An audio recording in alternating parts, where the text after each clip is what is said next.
Thanks.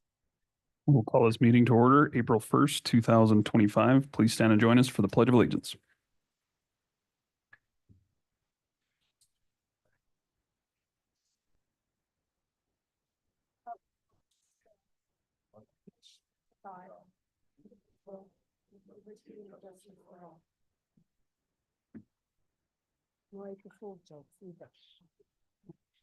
Morning, everyone. Happy April Fools. Commissioner Toman said no jokes this morning, so we're strictly business.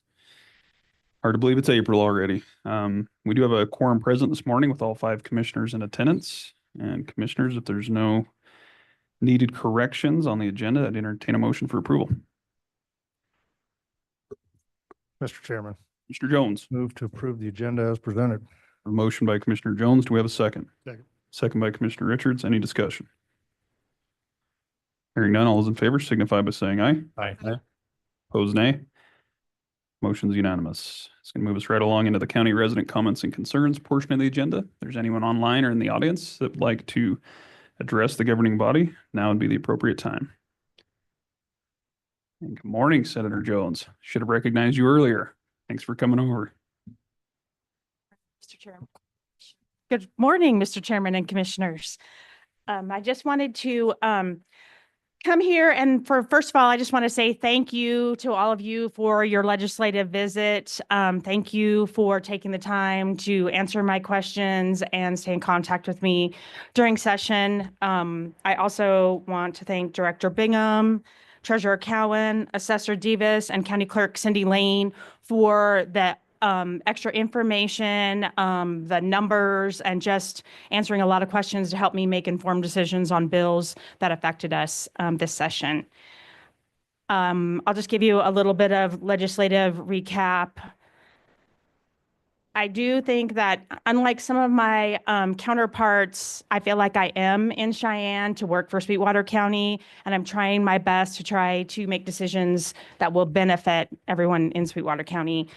Property tax reform was another big topic. I know you guys all know about Senate File 69, and I did want to say that I did my best to try to get some backfill for the county. We want to give our citizens a little bit of tax relief, and but we want it to be a measurable amount that didn't harm everyone. So I do want to say I tried my best. I did bring some amendments that would have given backfill, and unfortunately, they were not successful. Some of the other things I did work on for the area is I was successful in helping to bring an amendment that brought us $15 million for YDOT for our tunnel repair. I also worked on getting an extra job for the state engineers department to work on water development in the area. We did originally try for 3 positions, but we were successful in getting 1. It is important. There is a possibility of water curtailment as soon as 2026. So it is important to Sweetwater County. It's important for our ranchers and our industries and the folks in Sweetwater County to have this water allotment that we've been given over the years. So we really needed the 3 positions, but I still call it a win that we did end up getting 1.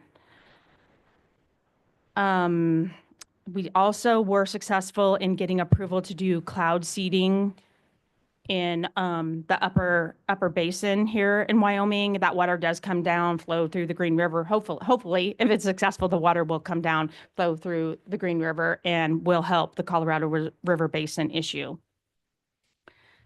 The committees I'm on this year are, again, I am on Travel, Recreation, Wildlife, and Cultural Resources. I was on that previously. And then I also was successful in getting put back on Minerals, Business, and Economic Development Committee, which both of them are really important committees for Sweetwater County and just our corner of the state. I am the upcoming chair for the Air Transportation Liaison Committee. I'm also on Select Water Committee for 2025. And I'm also on the Council of State Governments Housing Committee. And that one is just a committee with the Western states. And we will talk about policy decisions and exchange information, hopefully to help housing issues that are coming about in the West and in any way that we can help overcome that, the shortage of housing that we have. I think that's pretty much it, and I'll stand for any questions. Thanks, Senator. We appreciate you coming over and keeping us informed as you did throughout the entire session, which we can't say for everyone, but we certainly watched and appreciate the amendments you made on the property tax for the backfill. And you took on a big task with that, and unfortunately didn't go your way, but we still appreciate you listening and having those conversations with us to try and help us out back home so we can continue to provide the services that a lot of people around here rely on as well. So certainly appreciate that. Thank you. Questions, comments? Commissioner Tillman? The contacts that we made in Washington DC, one was with rural development, and there are names and phone numbers on that list that I gave the commissioners. They said they are promoting releasing federal lands for housing projects in communities that are surrounded by public lands.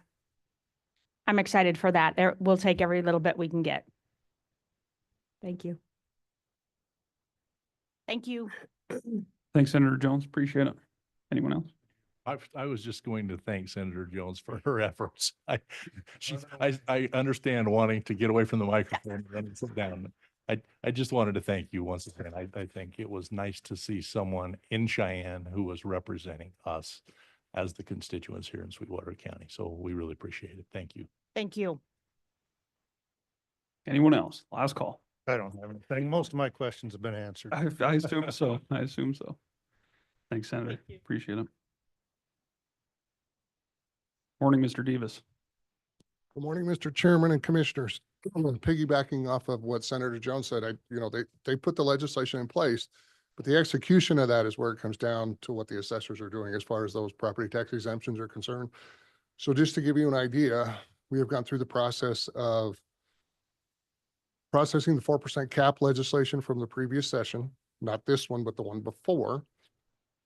We have applied the long-term homeowners exemptions that we currently have. We're up to 1,902 at this point. We are going to do outreach again at the Rock Springs and Green River Senior Centers. Those dates, I didn't write them down, but they're on the flyers that come from the senior center, so they are aware. And then right now, actually I started the job before I left to come down here. We're applying the other homeowners exemption for the 25%.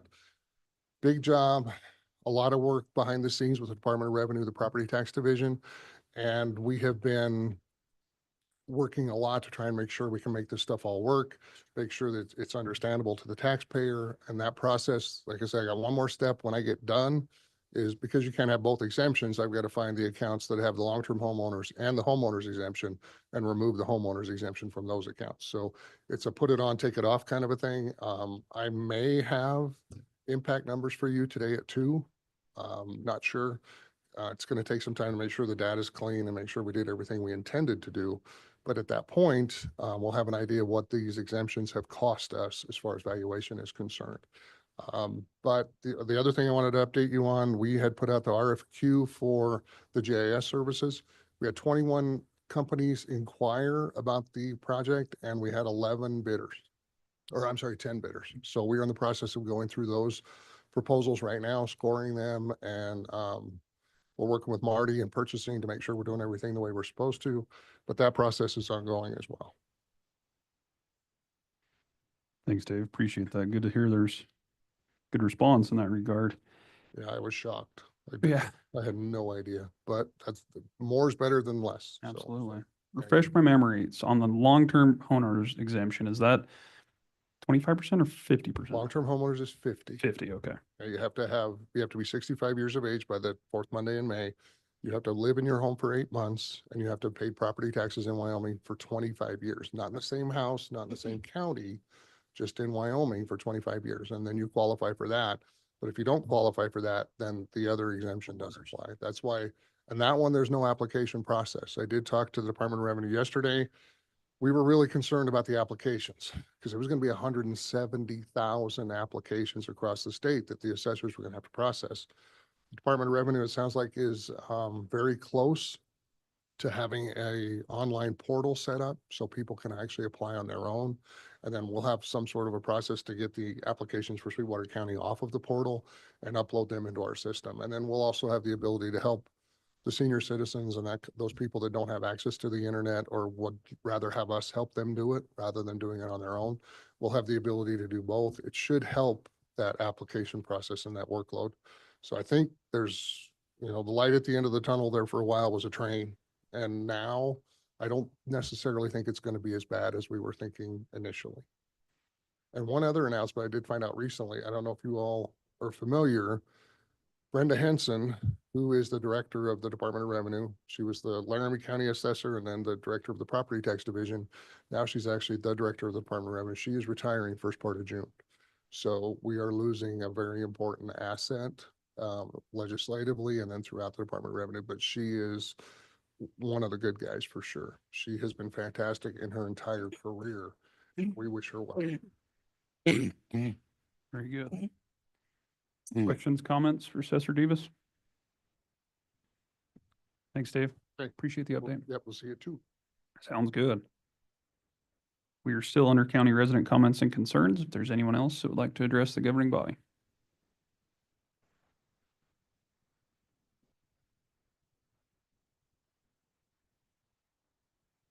Seeing none, we'll go ahead and close the county resident comments and concerns portion of the agenda, and that's going to move us right along into tab A. Under tab A this morning, Commissioners, is the consent agenda. There are 6 items before you. First being the approval of the March 18th, 2025 meeting minutes.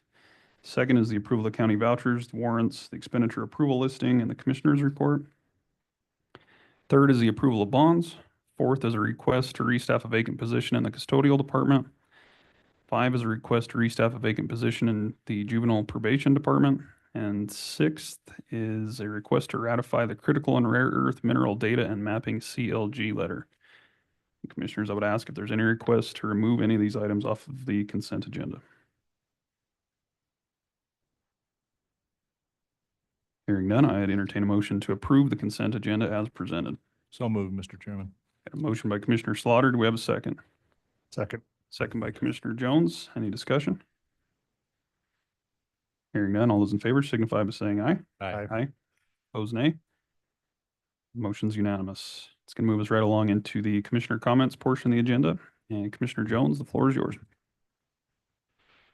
Must mean today is the expensive day for me. Thank you, Mr. Chairman. On the 19th, I attended the Memorial Hospital Sweetwater County Quality Committee meeting. Quality continues to improve and positive comments continue to come into the hospital for their employees and the care given. CEO Irene Richardson started off the meeting with a mission moment. There is a traveling nurse working at the hospital, and this nurse made it a point to come up to Irene and tell her that her plan initially was to have a short stay here. It was kind of one and done, and then move on and go on to the next hospital. But she said she loves working at Memorial Hospital, Sweetwater County, loves the culture and all the people there. So she asked Irene if there was an opening and if she could stay permanently, which there is. So we've gained a new permanent employee up there. For those of us who had employees, when a person wants to work for you on your organization, because of the overall operations and the facility and its employees, there's probably not a better compliment to be had. So one less traveling nurse, one more permanent employee. Also on the 19th, I attended the Wyoming County Commission Association meeting online to discuss sage-grouse and the upcoming BLM plan. I think it was a good meeting, very informative, but I do feel it's important to recognize the Land Use Director Bingham, Chief Deputy County, and Prosecuting Attorney De Leon because they've been working on this already. They have a great understanding of what's in front of us, and so I appreciate all of their hard work. It was interesting to hear that the BLM is no longer going to count sage-grouse leks. I'm not sure why, as I would think that information would be fairly important, but hopefully we'll hear about that later on today. On the 20th, I met with Treasurer Cowan and representatives from the Board of Health to discuss their upcoming budget and funding requests. They have an increase in cost due to higher prices of drugs administered, but I advised them to exercise caution in asking for more funding from Sweetwater County, as it likely would not take place. They are down 1 FTE, so that helps their expenses at least some. Also on the 20th, I attended Joint Powers Telecom Board meeting. Normal business was conducted. On the following weekend, I was able to attend the 48th Annual World Championships Snowmobile Hill Climb in Jackson. That event is put on every year by the Jackson Hole Snow Devils Snowmobile Club. The Snow Devils raise a tremendous amount of money each year and donate it back to a large number of organizations.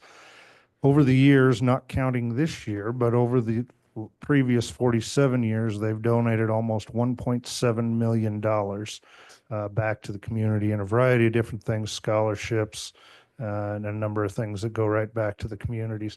On the 24th, I joined Commissioner Slaughter in a meeting with Rock Springs Grazing Association to discuss the Jackalope Wind Farm. I appreciate their willingness to meet with us. Found it very informative to hear their perspective. On the 26th, I attended the monthly Board of Health meeting. It was a short meeting, comprised of a few monthly reports. Also on the 26th, I attended the Memorial Hospital Sweetwater County Finance and Audit Committee meeting. The hospital reported a very slight positive bottom line, but positive is positive. On the 29th, I attended the Freedom Caucus Town Hall in Green River. It certainly was nice to see a town hall where people were respectful and mature versus what Representative Hageman experienced. It was apparent that they still don't have a grasp of our budget or how it works. I wish our lawmakers would become informed before making laws and trying to show the impacts to the citizens of Sweetwater County. I did send an email to one of our freshman representatives offering to sit down and answer questions he may have.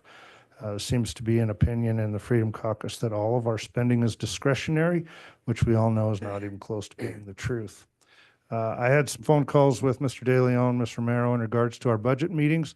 One thing I asked of them to put together last week when I spoke with them was a simple spreadsheet listing each of the organizations we fund or help fund, and then give us how much we're required to fund and how much they received. I know this will be a lengthy process for them, but it'll be a very simple spreadsheet for us to refer to.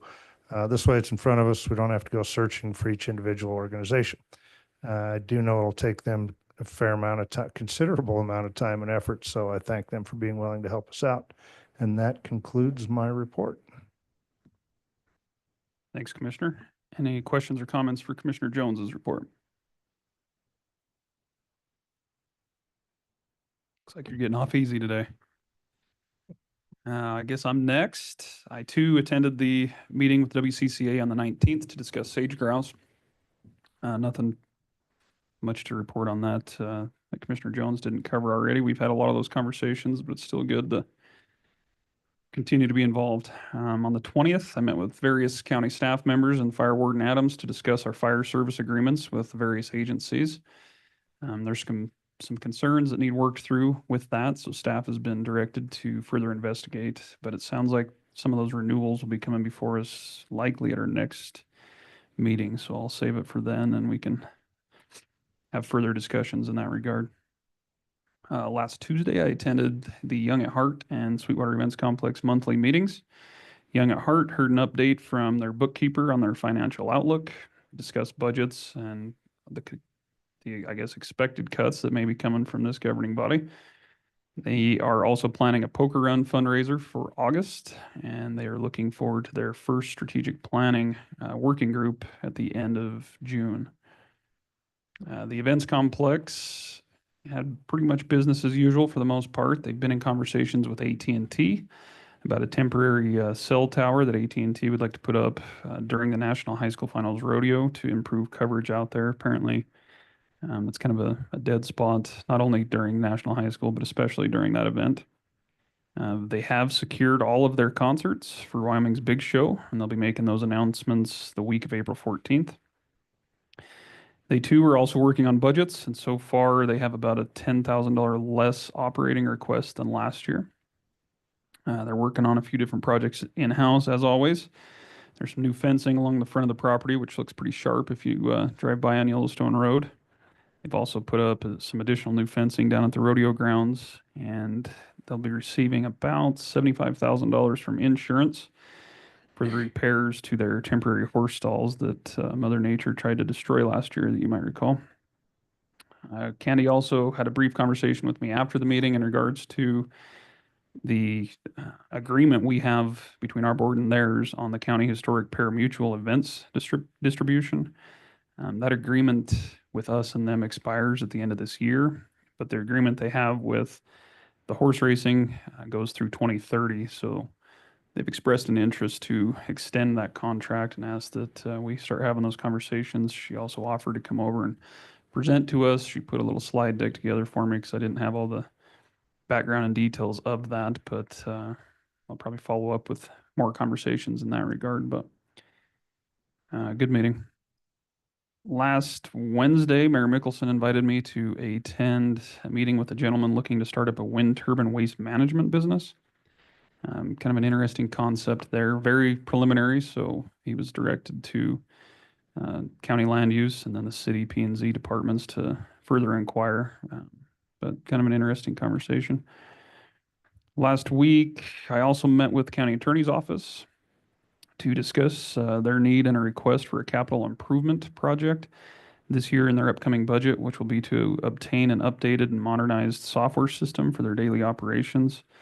It's about an hour or so meeting, I would say, and they went through the different programs they're currently using, which are antiquated. They have information coming in from law enforcement that uses one system, then they have 3 or 4 internally that they are using, and it's just I guess very outdated and very time consuming, and with their difficulties in finding additional staff and additional attorneys, they're hoping they can streamline some of those processes to better respond. I think their individual caseload was mentioned for some attorneys are around 80 to 90 cases at a time, and obviously some of those have deadlines when they have to have certain information turned in. So very interesting conversation, but that is, or I guess will be in their upcoming budget, and so they wanted to give me a little background on trying to become more efficient in that realm. Lastly, here, I told them I wouldn't forget this month like I did last, is the Public Works report. So I'm just going to read that out for you. The Buildings Department, the contractor is still working on submittals and schedules for the Sweetwater County and C Street libraries. We had our pre-construction conference for the White Mountain Library earlier in March. The contractor is still working on submittals and schedules. Southwest Counseling's Jonah Modular and Washakie facilities are progressing very well. The Jonah facility has most of the interior lighting completed, as well as the majority of the painting. Flooring is to start next week. In the Washakie facility, the flooring will also start next week, with painting and texturing to be completed this week. Southwest Counseling Durand facility and Ankeny buildings are slowly progressing, with some holdups regarding material delivery delays. Exterior concrete work on the Durand project is progressing. The Sweetwater County Combined Facility reached a milestone in the middle of March, with concrete topping slab in the Fleet building being completed. This has led to a bunch of activity between all the trades in this space. CMU walls will be going up in the middle of April. They've also started on the column foundation for the vehicle storage and outside tire storage areas. The drywall is almost complete in the office building, with painting to follow next week. Flooring will start to be installed around April 17th in these offices. The detention center rooftop unit and air handler unit project duct cleaning subcontractor is on site this month. We are still scheduled to receive the first shipment of rooftop units later this month.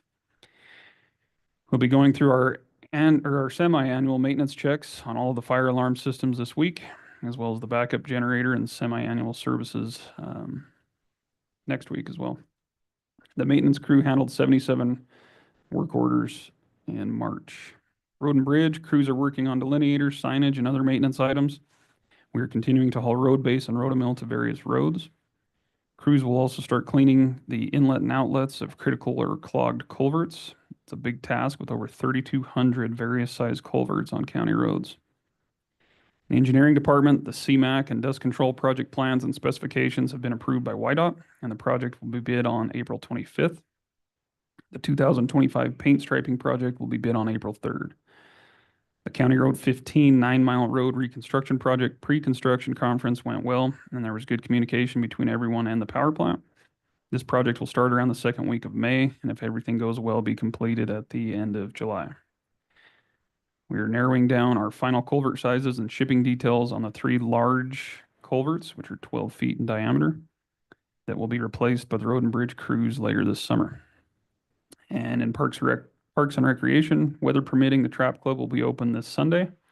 Crews are still prepping for this spring and summer, ordering materials, doing PMs on equipment, and cleaning up what can be cleaned with the parks. And there's some pictures that were emailed to you on both the combined facility for Sweetwater, as well as a couple of South Wisconsin projects. So with that, that concludes my report. I'd stand for any questions. Commissioner Slaughter, the floor is yours, sir. Thank you, Mr. Chairman. On the 19th, I met with Tony and Jen Valdez of Buckboard Marina on plans for the dinner for the congressional tour, which will be held the evening of August 6th. They gave me a proposed menu for the event, and we discussed various options for entertainment prior to the dinner. The most appealing seemed to be a 1-hour Flaming Gorge tour of the north end of the lake with wine and hors d'oeuvres aboard 2 cabin cruisers. I will continue to refine plans with them as we get closer to the date of the tour. On the 20th, I met with Commissioner Richards, Treasurer Cowan, Land Use Director Bingham, and representatives of Pacific Soda on the status of the Dry Creek project. Pacific is still waiting on approval of mining permits. Once approval is obtained, they're planning to proceed with the project. They're also in the process of application for variances to begin site excavation for their refining facility. Currently, they're hoping to begin third quarter of this year. On the 21st, I met with Sally Shoemaker to review other details for the congressional tour. We are continuing to coordinate with the Trona Mines on the mine tour. I've been trying to enlist speakers to fill in information on the bus during drive times. I thought it would be appropriate to try and get someone to talk about our ag industry and potentially the effects of the checkerboard when the congressional staffers leave Farson Mercantile that morning. Was hoping that Commissioner Tolman would be willing to do that, and I intend to talk with her later on, so I'll bring that to her attention now. I have talked with Devin Brubaker about potentially talking about ongoing improvements at the county airport. And Devin has agreed to do that for 10 to 15 minutes at the point in time where we're the bus is traveling past the airport.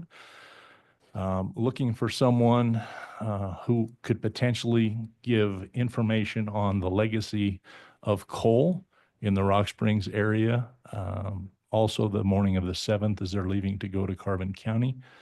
I thought it would also be something that would be of benefit to have someone talk about the Bridger Power Plant at roughly that same time and plans for the Jackalope Wind Project. Also trying to come up with some kind of concept for entertainment for the group as they are traveling from the Hampton Inn to Buckboard the night of their dinner. So we're still continuing to finalize some of those things.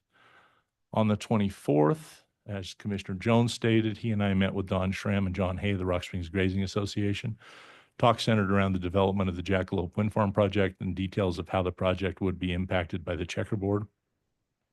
We had a good discussion and touched on several other issues ongoing that are of mutual concern to the Rock Springs Grazing Association and the county. On the 25th, the Capital Committee met to refine the list of capital projects for fiscal year 26 and to prioritize the projects that will be discussed by the Commission for the 26 budget.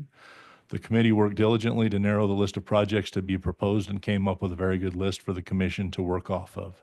As always, there are many more projects than we will be able to fund for the upcoming budget, but they've given us a very good starting place.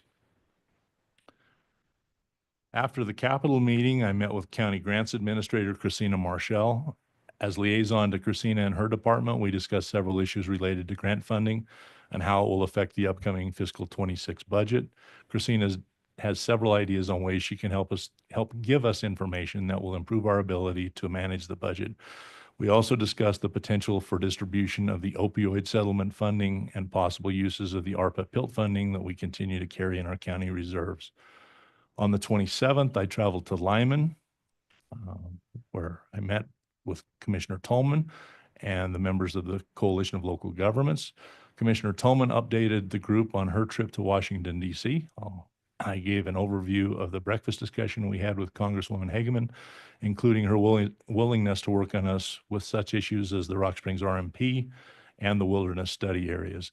Attorney Danielle Betancourt updated us on several issues, including but not limited to, and this is why I believe the coalition is so important, President Trump's executive orders, Rocky Mountain Power, carbon storage projects, oil and gas lease sales, the Sage Grouse Plan, the Rock Springs RMP, the Wild Horse Management Plan Amendment and subsequent lawsuit, Trona Solution Mine progress, wind energy, National Forest Plan revisions on the Bridger Teton National Forest, the Flaming Gorge National Recreation Plan revision, the Wyoming Game and Fish Sublet Pronghorn Risk Assessment, and on waters of the U.S. regarding stakeholder feedback. As you can well imagine, it's important that we have that contact and have that group meeting so that we can learn about all of those things, which are so critically important to our county. Yesterday, I spent the day learning to navigate ClearGov and the information it provides for the fiscal 26 budget, along with work on the specific purpose tax and preparing for today's commission meeting. I also received correspondence from Tristine Pafer of NextEra Energy, once again questioning if the commission has any ideas as to how they can better reach community members on the benefits of their Jackalope Wind project. I let Tristine know that I would once again bring this to the attention of the commission and told her I was not sure how we could help, but they believe they're having a very difficult time in getting their statements out to the public. The public events that they have held have not been very well attended, and so they're trying to find other ways that they can reach the members of our community. Mr. Chairman, with that, I'll end my report and I would stand for any questions. Thanks, Commissioner. Any comments or questions for Commissioner Slaughter's report? I suspect the CLG meeting was a couple hours, having heard all of that. A couple and a half. Yeah. Very good. Well, thanks for the report. Commissioner Toman, the floor is yours. Thank you. Well, by having other commissioners go before I go, we'll cut down on my time. So thank you, guys. On the 19th, I did get on the phone call with the WCCA regarding the sage-grouse plan. The good thing is that plan is not final yet, so we may have an opportunity to make some changes. Good news is that Rollins BLM will no longer count Lex. And the reason I say that is because I think it's a Game and Fish Commission to deal with the wildlife. And they are already involved in counting Lex. I don't know why the BLM would be counting Lex anyway. So if that answers your question, Commissioner West. The CIGIT, the Wyoming Governor's working group for sage-grouse, will be meeting in Casper. I don't have the exact date, but Commissioner Espy represents commissioners on that task force or that working group that has been developing the state plan. On the 24th, I met the Joint Communications Board, and afterwards I met with Cindy Johnson, and I did go over and talk to Rebecca Thornick. Their budget proposal is a 6.3% total increase, 1.5% COLA, 10% in software, and $310,000 in capital projects. I know we have a joint MOU with the cities to have to pay for their budget, but Cindy Johnson, our representative on that board, inquired as to possible cuts. What would they cut to make a flat budget? And they said they could remove the COLA and not fill 2 dispatch positions unless they have carryover. Their new director, Nick, is on the job today, his first day, so welcome. And I hope to stop by later and maybe get to meet him. On the 25th, I met with the Golden Hour as my liaison duty. They were concerned about budget cuts, but I explained that budgets are not even due till April 25th and that we will be having our budget workshops, but that we are going to be short almost $1,000 due to legislature's 25% reduction in property tax. So there will be some cuts, I'm sure. And they're getting $1 million. Not to interrupt you, Commissioner. What not did I say? $1,000. We wish it was $1,000. Oh, I have one M in my notes here. Sorry. Thank you for the correction. They are preparing the soda crackers and water for our commissioner luncheon on May 20th. I'm not kidding. You may get soda crackers. I can't help it. They did adopt a policy that would be better for informing the public when there's a snow day or something. So they're going to use the school district's closure policy. If the schools are closed, Golden Hour will be closed. So they don't have to try to notify everyone. They can just listen to the news and get the school closure. Then Golden Hour would also be closed. They're talking with Gene Legursky about a possible joint sign project with the Forest Service and the Conservation District. They had an extensive financial report showing the staggered CDs that they use for their operations. Then on the 27th, I did go to Lyman to the coalition meeting. And my computer jumped off the thing here. Oh, boy. Hang on. I'm almost done. It was Keaton's April Fool's joke. Yeah, that That's was what it is. Ah, That was my fault. I knew that would happen. Important piece. Okay, Commissioner Slaughter covered the coalition meeting very well, but I would point out that one item on the agenda was another executive order that asked for immediate measures to increase American mineral production. It was signed on March 20th. They're asking the federal agencies to identify priority projects that can be immediately approved and permitted, and identify all federal lands known to hold mineral deposits and reserves.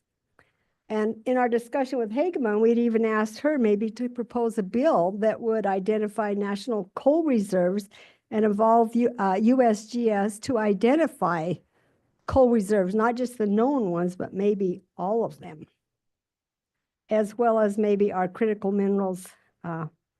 So I thought it was worth pointing that out in addition to the other items that Commissioner Slaughter talked about.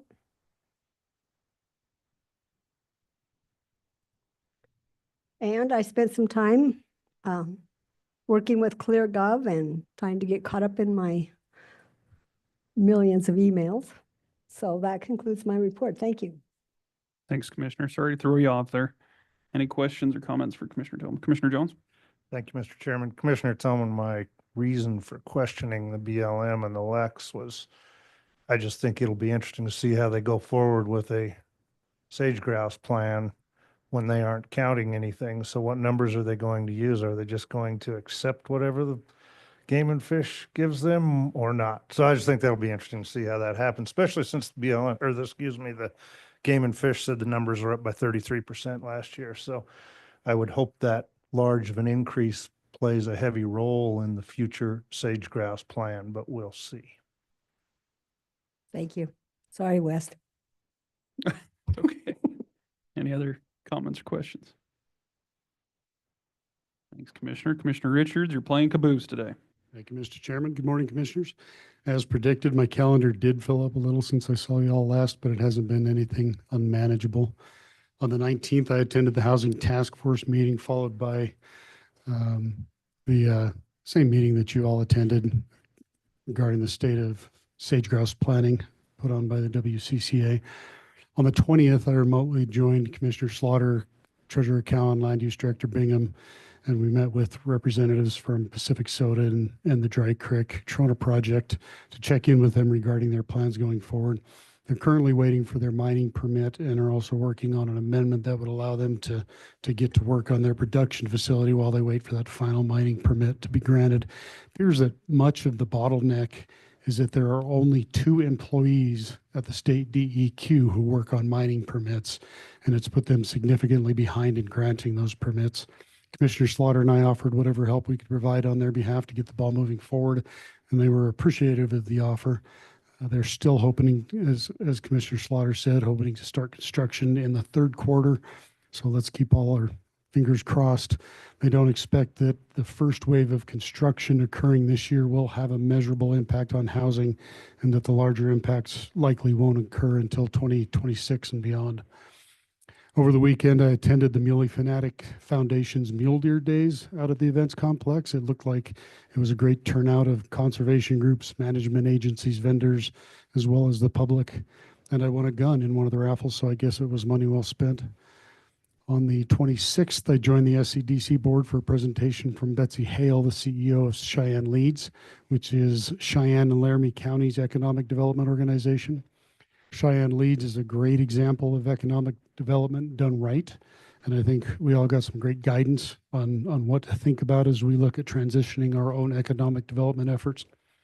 That evening, I attended a workshop with Southwest Counseling Board where they worked on their pay structure and how to address some of the problems they have with compression in their wage bands. It's a complicated process, and in a time with ever-tightening belts, not one that is easily addressed. Following that was the regular board meeting for Southwest Counseling. As always, it was a robust agenda, which included adopting their tentative budget, which is currently at about 1.9 million less than the previous year's budget, but could change over the coming months as contracts and grants are finalized. Currently, the amount requested of the county will remain flat from last year's appropriation. They continue to struggle with the state's behavioral health redesign, which has presented new challenges, the most glaring of which is reduced funding. They did receive news that they have received their CARF certification through November 2027, which is always an important benchmark for them. Some of you had some questions about their presentation at the last meeting, and I followed up with those, as well as getting some clarification on some of the other numbers that we were provided. First, I think the question was asked about the number of patients they serve. In fiscal year 2024, they served 1,886 unique patients on the mental health side and 643 unique patients on the substance abuse side. There can be some overlap between the two, so just adding those two numbers together isn't perfectly accurate, but it's a good representation of the overall numbers. At our presentation, they estimated that it was a total of 60,000 hours of service, but they followed up with a more specific number, and that was 62,865 hours. One of the stats that we talked about during their presentation was a 1-month sampling of the Title 25 referrals, and they wanted to clarify the breakdown of the 30 evaluations that happened during the sample month, which looked to have been last October. In the report, it said there were 30 referrals for evaluations, but only 1 hospitalization. While that's somewhat accurate, it doesn't tell the whole story. Broken down, yes, of the 30 evaluations, only 1 led to a case of continued involuntary hospitalization, which is probably state hospital done. However, 21 of those did lead to emergency detentions. Also, of the 30, 16 of those referrals are still receiving services from Southwest Counseling. They just wanted to make sure we knew that 29 out of the 30 didn't just fall through the cracks, and the services are being provided to everyone who needed it. The SWC board would like some additional guidance from us as to what we would like to see them pursue in regards to a 23-hour or a drop-off facility, as they presented in their plan. I would recommend that at some point we have a workshop with them to explore those alternatives so we can have a more in-depth discussion about what it is we want from them. On the 27th, I attended an SEDC board meeting where we went through the insight report of recommendations for the organization. As expected from our meetings with them, they recommended some drastic changes to how the SEDC operates and how it should be structured. I want you all to know that the board is very committed to moving forward with a reimagining of the organization. They're exploring options for the best way to do that, and I believe they're moving in the right direction. On the 29th, I attended the Return and Report Legislative Town Hall put on by a select group of legislators. There were 4 of them invited to attend. I don't know why they didn't invite our entire delegation. It is what it is. At the gathering, they distributed some budget information that claimed to show how little impact that the SF 69 residential property tax cuts they passed this year would affect Sweetwater County's budget. One of the problems that I have with their information is that I can't connect the numbers they're using to anything at all in our actual budgets and revenues. They consistently keep overstating our revenues by about 10%, but even that doesn't tell the whole story. Now, I can't speak for any of you, but not even one of those 4 legislators that held the event and talked about how little impact the cuts would have to local government ever consulted with me about what I thought the impacts the cuts might have on the services county government provides, not once. Moving forward, tomorrow, along with Commissioner Slaughter, I'll be visiting with consultants from HBW Resources who are coming to the area on behalf of the Wyoming Energy Authority, doing listening sessions to help them develop roadmaps for different sectors of our energy industries and county by county assessments of our local needs, opportunities, and challenges. After that, I'll attend a housing task force meeting. We're currently looking into possible opportunities of using identified BLM lands for future housing development to meet our community's short and long-term housing needs. I want to thank Senator Jones. She's been an integral part of that task force, along with Treasurer Cowan. Later that afternoon, there is more of a regional Wyoming Energy Authority meeting in Diamondville, but I haven't determined whether I need to attend that one after I'd met with their consultants earlier in the morning. On the 4th, we'll have our federal partners meeting at the Rock Springs Chamber of Commerce. On the 9th, I have a NACO CEWD meeting, followed by the monthly WCCA conference call. On the 10th, I have another SEDC board meeting, after which I plan to attend the Rock Springs Chambers legislative panel, which I know that our entire our entire legislative delegation was invited. It looks like that is all I have for you today, Mr. Chairman. I'm happy to stand for any questions. Thanks, Commissioner. Appreciate the report. Questions or comments for Commissioner Richards?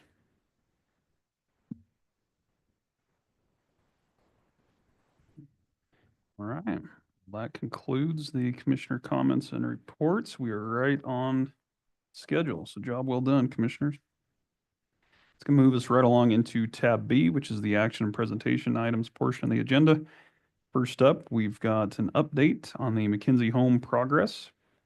And with us this morning is Deborah Mort, and I believe some others. So good morning. Please introduce and welcome.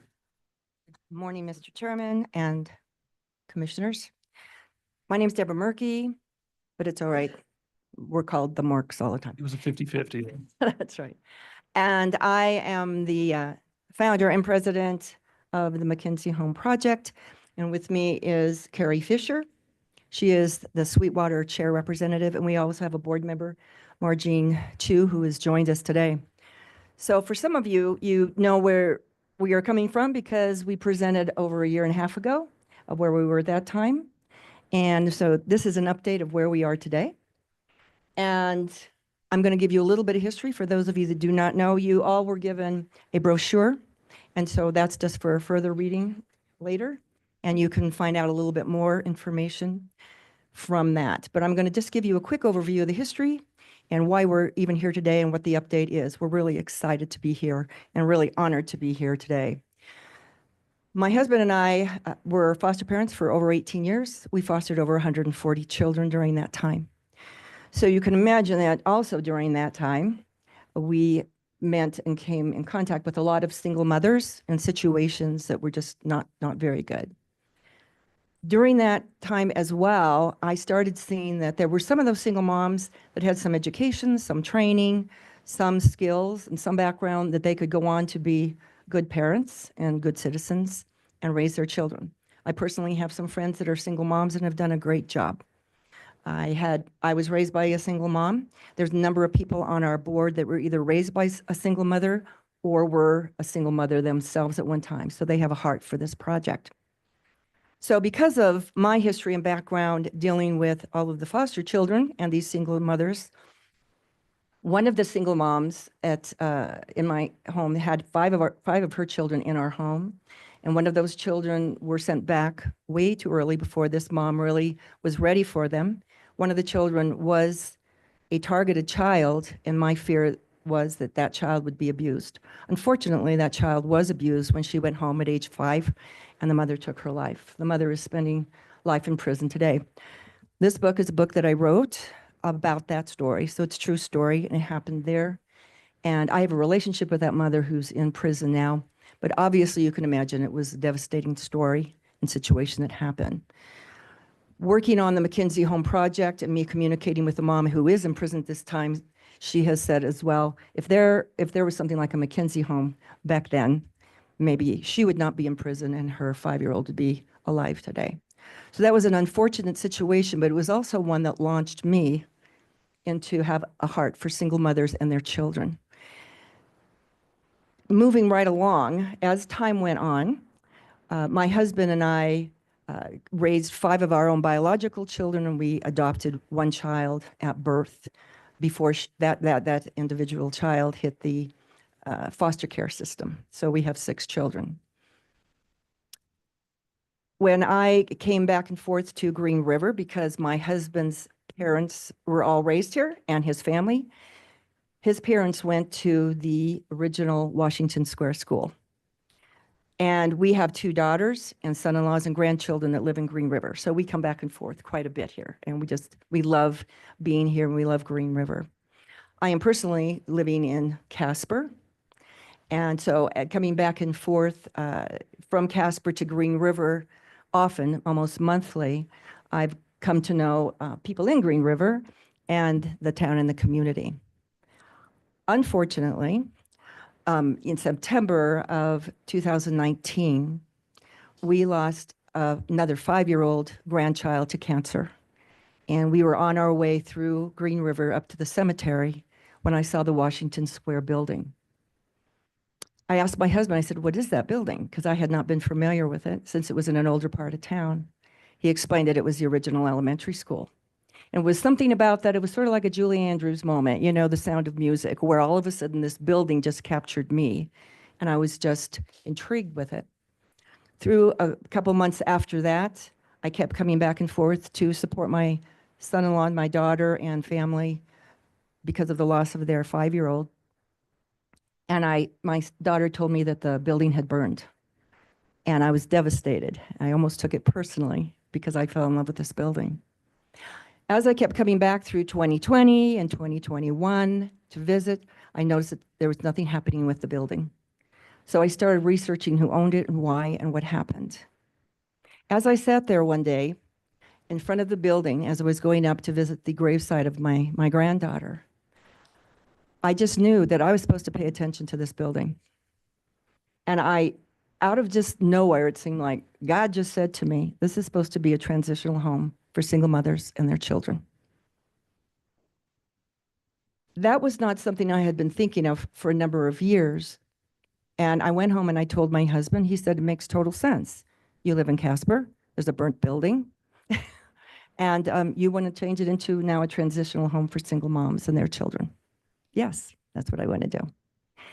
So in the last 3 years, I will tell you from that point on, I have met with that owner and his wife and told them that this is what the vision is for this building. I've had a number of people say to me too, why Green River? Well, it's not that I chose Green River. I believe that the Washington School chose me and chose our board. The vision came from here, sitting in front of that building. So it's not that there's some other place in Wyoming that we're interested in. We're interested in that specific building. Over the last 3 years, we've incorporated as a 501c3 nonprofit. We have our attorney, our CPA, we have an architect who's been working with us, which you'll see some of his work today, and we have a contractor that we have chosen. These people have come, they've seen the building, they've toured the building, and they have worked with us over the last 3 years to hopefully make this happen. We are very excited now to be here because we have just recently made an offer on the building and it's been accepted. So we are under contract. Most of the money that we have raised through fundraising banquets and grants and different opportunities to be raising money from even private donors have been to get us to where we are today. From the very beginning, I have said, we want to do this right, we want to do this well, and we want to do this professionally. And if you're going to do things right, well, and professionally, it takes money and it takes time. So here we are at 3 years later with now an offer on the property that's been accepted. We have a banquet coming up on April 26th, which will be our 3rd banquet. We hired a professional to do our feasibility study 3 years ago. She did an amazing job on that throughout Wyoming. And some of the things that we found out through all of that and through some of our research is 32.5% of children born in Wyoming are born to single moms. But we're not just looking at single moms who were single to begin with and had their children. A single mom can become a single mom through divorce, through abandonment, through maybe a spouse being imprisoned for many, many years, and even through death.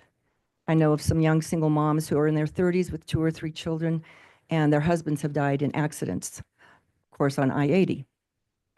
And so there's some very devastating situations that these young women don't know how to now navigate alone and with their children. Even though some of them have some skills and some training and some education, there's many of them that do not. And those were the women and those children that I came in contact with for so many years. I was also an officer temporarily in Phoenix with the Sheriff's Department. And I worked in the jail system there and met many single moms there as well. And what I saw was for those that do not have the skills and education and ability to be able to raise their children and take care of themselves, they start looking in the wrong direction for help. And when those moms start looking in the wrong direction and to the wrong people for help to raise their children and to help them to survive, more often than not, those young women end up selling drugs. They're the ones that are put in prison. Their children go into foster care, and the cycle continues. As I looked at Wyoming, which I absolutely love, I thought we've got to have some better help in our state for these single moms. Different towns have little individual things that they're trying to do to help. And in Casper, we had the Seton House that started in the late 80s, early 90s, and it was for single moms to just house them. It has now evolved over the years, and it takes in full families, it takes in men and teenagers, and so they have changed their focus and their goal. We have nothing like this in Wyoming, and other states do. In fact, when I looked up which states help their single moms and kids the most, Wyoming, out of the worst 10, we are number 7. And I thought, this breaks my heart because I'm really proud of our state, and we can do better than that. But we want to do better to not just buy some old building, slap some paint on it, and put some carpet in it, and then get these moms off the street. Some of these moms, if we give them the help that they need, and that's what we want to do with the McKinsey home, which I'll share with you, their children are our future. And their children are going to either continue to fill our drug and rehabilitation centers, our penitentiaries, and our foster care programs, or we can do something to change the trajectory of their lives, and they will be our next county commissioners, doctors, nurses, teachers, and very respectable citizens and proud of themselves and not feel like they're second-class citizens. That's what our desire and our hope, that's what the whole McKinsey home is about. It's an expensive project. It's approximately an $18 million project. And we have hired the woman that did the feasibility study. We have kept her on the last year and a half now to be heading up our capital campaign. And so many grants have been approached. We have a great program right now from WCDA that I have met with, that we're going to be meeting with Mayor Rust this afternoon, and then we're going before the city council this evening, and we're going to be presenting that to them.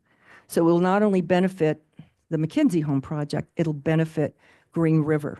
It'll actually help in a lot of areas to pay for some infrastructure for Green River for this project, so we can partner hopefully with them. So I'm going to ask Carrie, she's my Vanna White, and you'll see the front of the building right here. What we want to do is we're going to need to demo the building as it is. It's just in such bad shape, it has to be demoed. And so what we want to do, though, because the Washington School used to be an icon in this community, unfortunately, over the last 5 years, it's become an eyesore. I'm sure you would probably all agree. We want to see it become an icon again. And even though Green River is on the map, we'd like to put it on the map even more as having one of the very best transitional homes for single mothers and their children, not only in the state, but something that other states will pattern themselves after. So what we have planned is to recreate, to the best of the contractor's ability, the original school, the look of the original school, in keeping with Green River. We don't want to put up some just modern building that people cannot really identify with. We know there's a lot of sentimental feelings toward this building. If you will look on where the original school is, which is on the, what you're looking at is the right-hand side, that is what the original Washington School is, and that was built in 1925. Then there is a breezeway in between. And then on the left-hand side, we call it, in reference to this, the 50s building, because it was built in the 50s. So it's the Washington School part and the 50s building. It's the 50s part of the building that we're going to recreate. It will house 25 moms with approximately 2 children each. Some of you may think this is an expensive project for just that many people.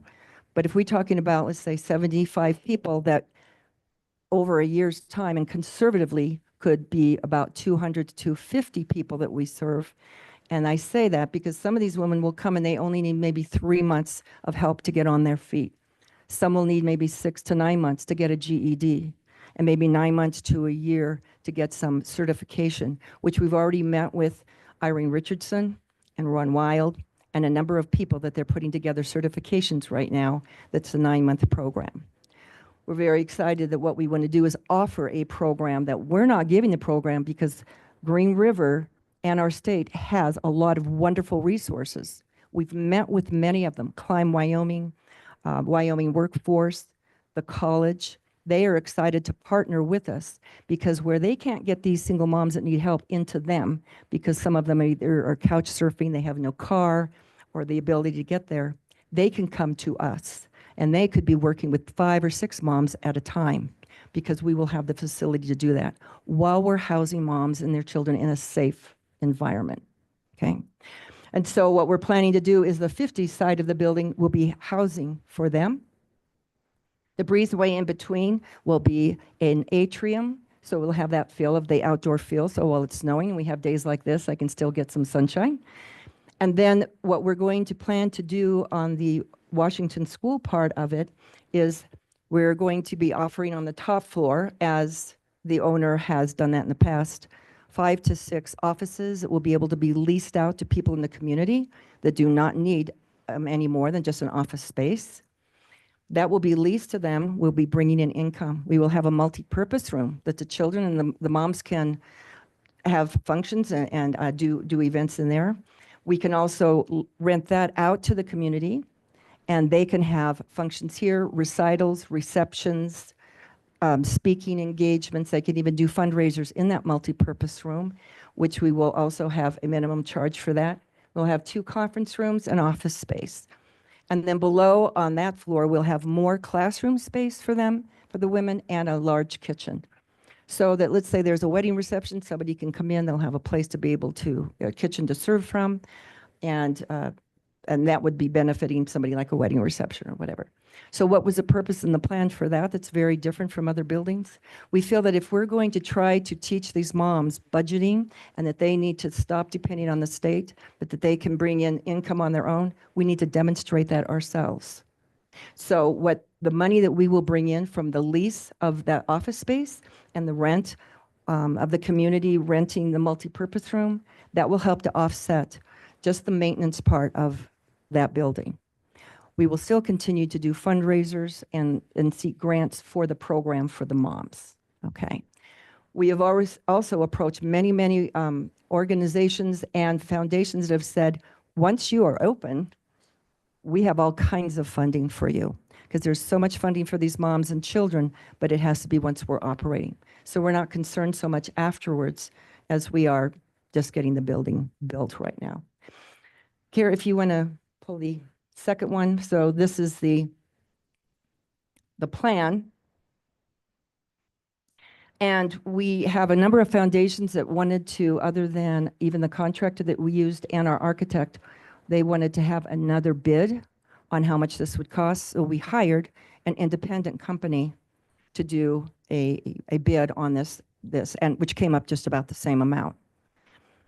This is the drawing of the building inside, the floor plan, which is not easy to read, of course, from your distance. But as you can see, we will have independent rooms for these moms and their children. There'll be a general eating area for them. That will be all their living area. They will have then the breezeway that they can go in to, or the atrium. And then from that point on, we have classroom space for them that the community resources can come in and work with them. We are not having or planning on a child care program within. We have already communicated with child care providers in the community who are willing to work with us and have said, because the big thing is we want these moms to be able to transition out eventually, and we don't want to have their children to have to transition again too. Once they move out into the community and are doing well, their children will be able to stay in the same school, in the same environment that they've always been in. We didn't want to set up 2 separate things for the kids. Our biggest heart right now is to say, when we help these moms, we help these children. When we help these children, we can keep them out of abusive situations. We can keep them out of situations that make them feel like second-class citizens. We can keep them out of the foster care program. And we can give them what they need, because we're supporting their moms, what they may need to be able to go on to really be very serious and good citizens in our community that add to Wyoming and not distract from it and not weigh on us anymore. So that's where we are today, and we are very excited to be able to, like as I said, to present to the mayor this afternoon, especially what WCDA is offering us in some great funding, and it is a grant. And we're also excited to meet with the city council this evening. I'm going to ask Carrie if she has anything she'd like to share before, and then we'll see if there's any questions. Good morning, commissioners. Thank you for your time this morning. I think that Mrs. Murky has done a great job explaining what we've been working on. And it's an honor to be a part of this project. And after over 20 years of working in more of a reactive law enforcement, Department of Family Services setting, I can really see, and I can't wait to see how this really plans out for child abuse prevention, domestic violence prevention, just picking up the pieces for these women and allowing them to learn and be part of a program that allows them to make better lives for their own children. Thanks. Thank you.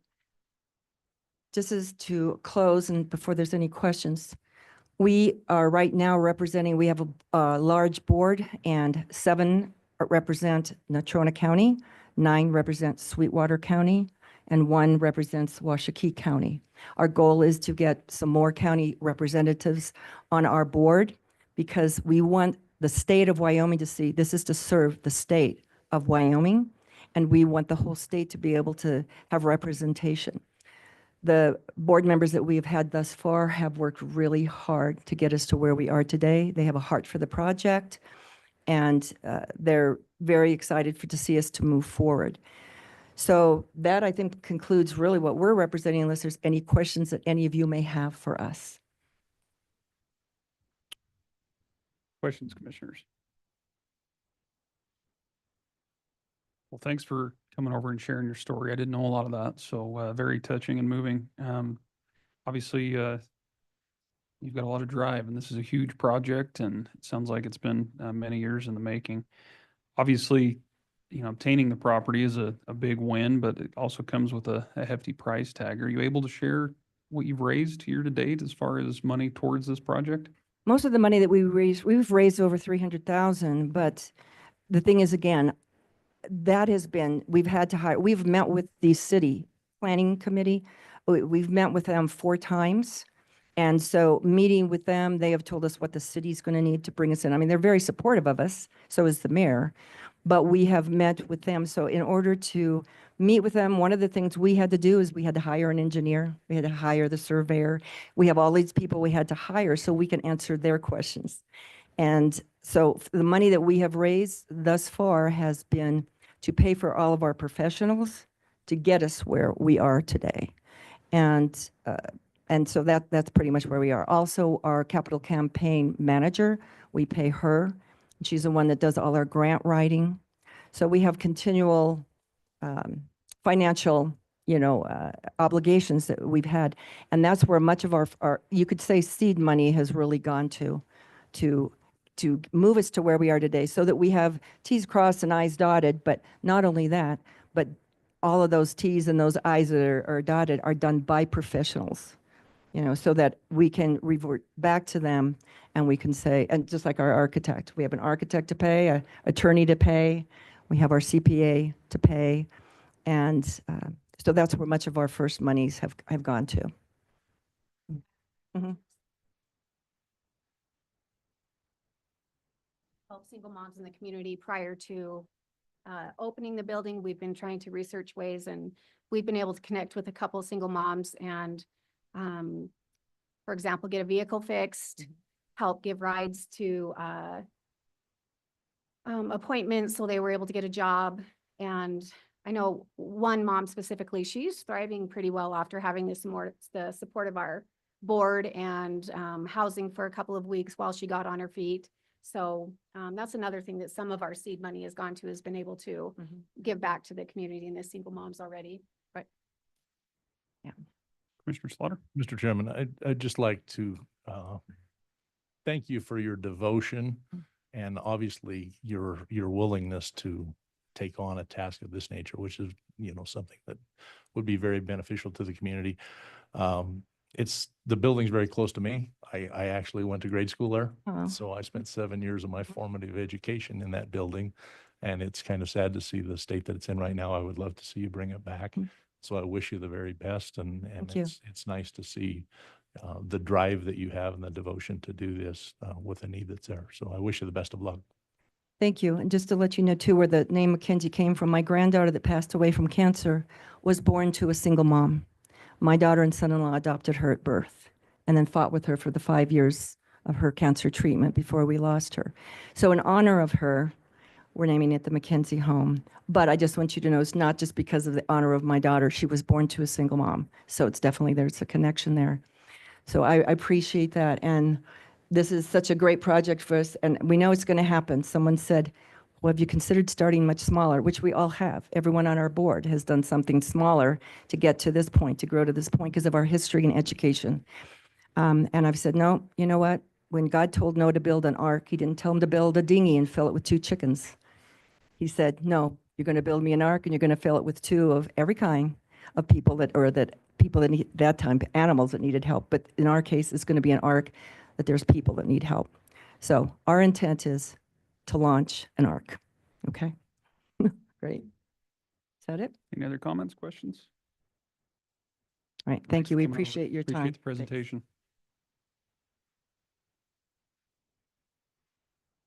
Next on the agenda is a break, commissioners. Fell a little bit behind there, but we will go ahead and take a break and try and resume back here at 10:20. Can you get Jamie or Jennifer? I lost internet access. I did too.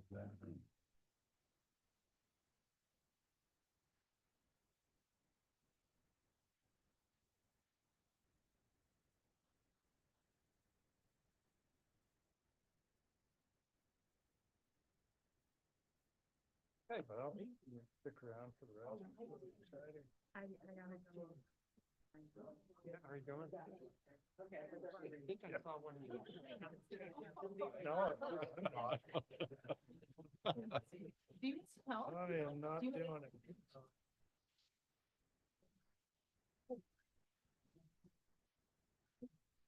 What's up? How are you, Bridger?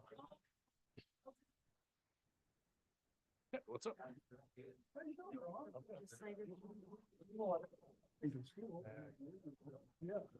Thanks, our meeting at perspective.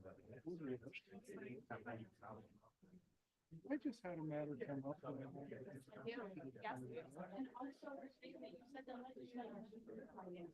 Because last November was the first general election. 10th is the chamber thing, legislative chamber. No, it's the 10th of April. I came up here.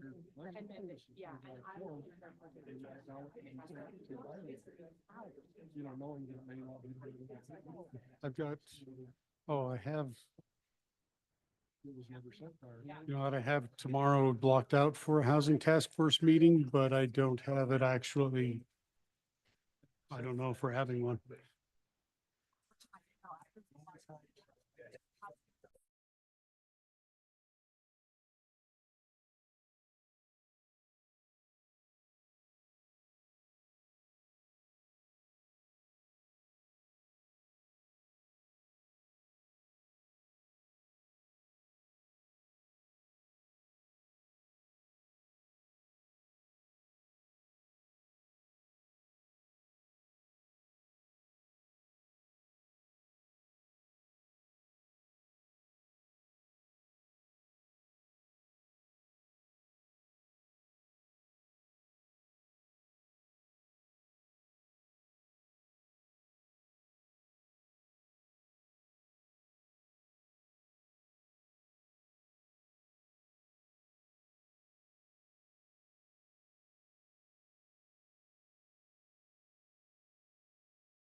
There we are. Okay, we are back from break. Where we left off was item number 3, which is the approval of the fiscal year 2025 Volunteer Fire Assistance Grant Agreement. With us this morning is Grants Manager Christina Marshall, as well as Fire Warden Alan Adams. And good morning to you both. Good morning. So Chairman West and Commissioners, I actually have 2 agenda items. This first one, Sweetwater County was awarded $10,000 in volunteer fire assistance grant funding from the Forestry Division under the Wyoming Office of State Lands and Investments. The grant award requires a cash match of $10,000 for a total project budget of $20,000. It expires on May 31st, 2025, this year. That's not a typo. So the purpose of VFA funding is to support local fire departments that serve rural areas and communities with a population of 10,000 or fewer inhabitants to prevent and suppress rural fires and enhance protection capabilities. It can be used for equipment, training, organizing, and prevention. At present, the only identified use for the funding is to purchase equipment for the county's fire apparatus being utilized by Fire District 1 that will improve their capability to suppress fires. So you can see in my budget summary, there are 2 proposed gas chainsaws for Fire District 1. The total cost for those 2 items with the match is $3,000. The balance of the funding or the project budget is to be determined at this point. And we realize the deadline is coming up soon to close out the grant. So staff notes that additional uses under this grant funding will be contingent upon commissioner approval and match confirmation. We will not go out and spend it without your approval. So this delay was actually approved by Wyoming Forestry's Assistant Fire Management Officer to approve as we go along. So the need for the change saws was identified by Fire District 1. It is for the wildland fire engine owned by the county and used by Fire District 1. So in accordance with the fire protection agreement between Sweetwater County and Sweetwater County Fire District 1, the district will not bill for equipment provided by the county. The required cash match was not specifically included in this year's budget. However, there is leftover match funding available from another project, so a budget amendment is not needed, and there are no other estimated budgetary impacts. The proposed equipment was not included in the fire department's regular fiscal year 25 budget, so there is no concern about compliance issues related to some planting. So attached to this summary, you have the VFA agreement, and you also have that fire protection agreement with Fire District 1 that I've referenced. So with that, I'm happy to answer any questions regarding the grant. Fire Warden Allen, or yes, would you like to add anything? Unless you have questions for him. No, the reason, Mr. Chairman, the reason Fire District 1 requested the 2 chainsaws was because the current equipment they have are spending more time in the shop than actually in the field. So that's the reasoning behind the grant and asking for the funding.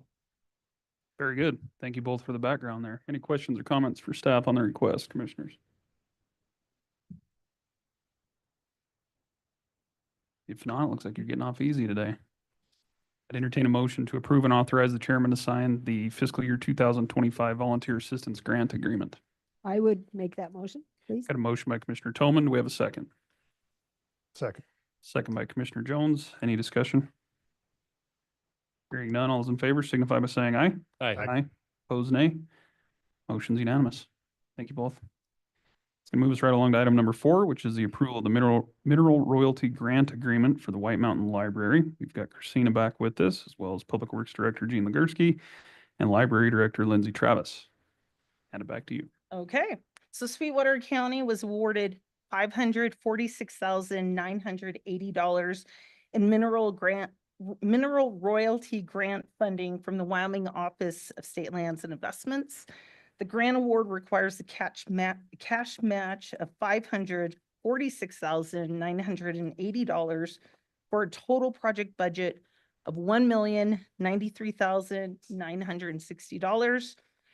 The project must commence within 1 year and be completed within a quote unquote reasonable time per the Chapter 3 rules. So MRG funding is state funding. It is used for 3 purposes: alleviate an emergency situation which poses a direct and immediate threat to health, safety, or welfare. Next, comply with the federal or state mandate, provide an essential public service. And I mentioned those 3 purposes because all applications are ranked within for a priority of this framework. So Y Mountain Library is the busiest library in Sweetwater County and is open to the public. Just in case you want to know data, Lindsay Travis has every data you can imagine, but I can tell you the 3-year average we had for physical circulation was over 70,000 and digital was over 12,500. But it also provides many in-person services as well as space for telework, distance education, and so on. It bridges critical access to the internet, technology, and public computers. The MRG award will be used to replace the HVAC system, which is failing 6 years sooner than identified in a 2020 library facility condition assessment. That project cannot be phased out and was not included in the county's fiscal year 25 budget.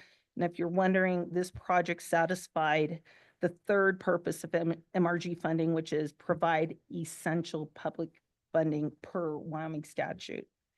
So in the budget summary, first, I just want to emphasize it is not coronavirus capital projects fund. It is MRG funding at the top there.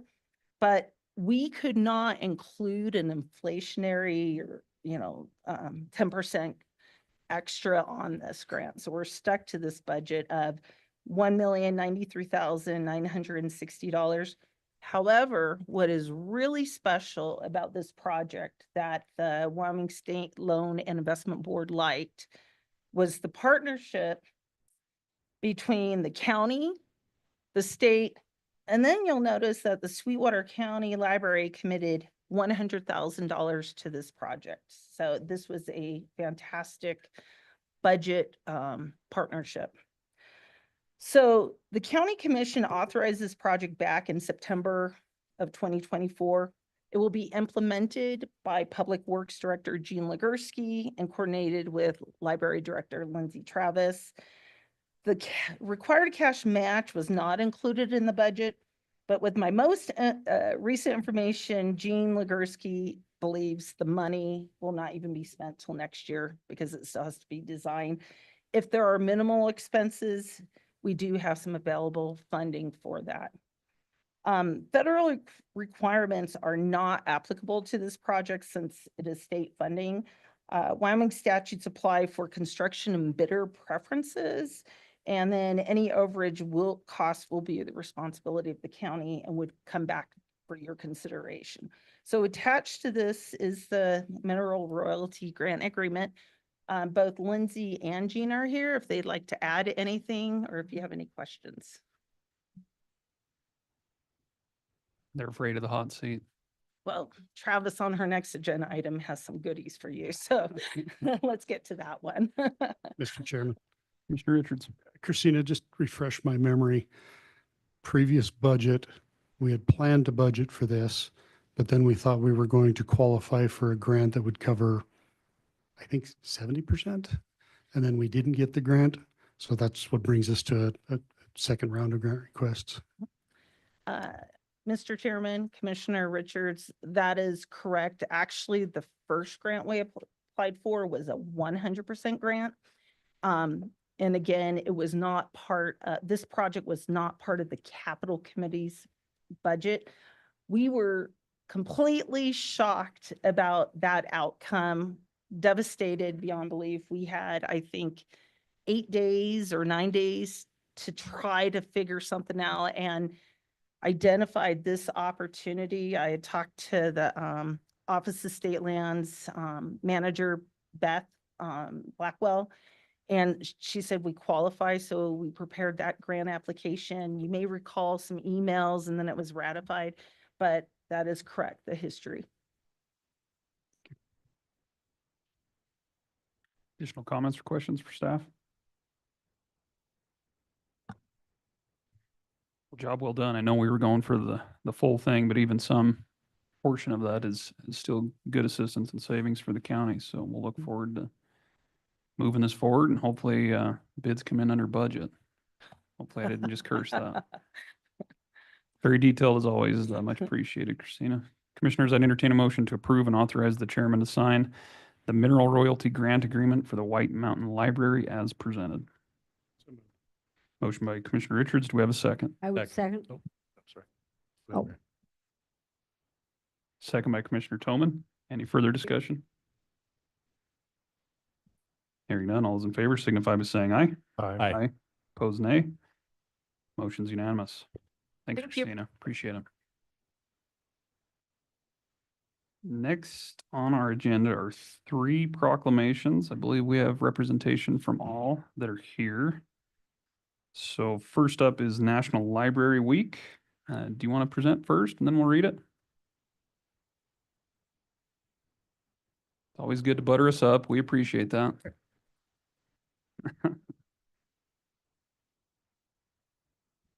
Thank you. Thank you.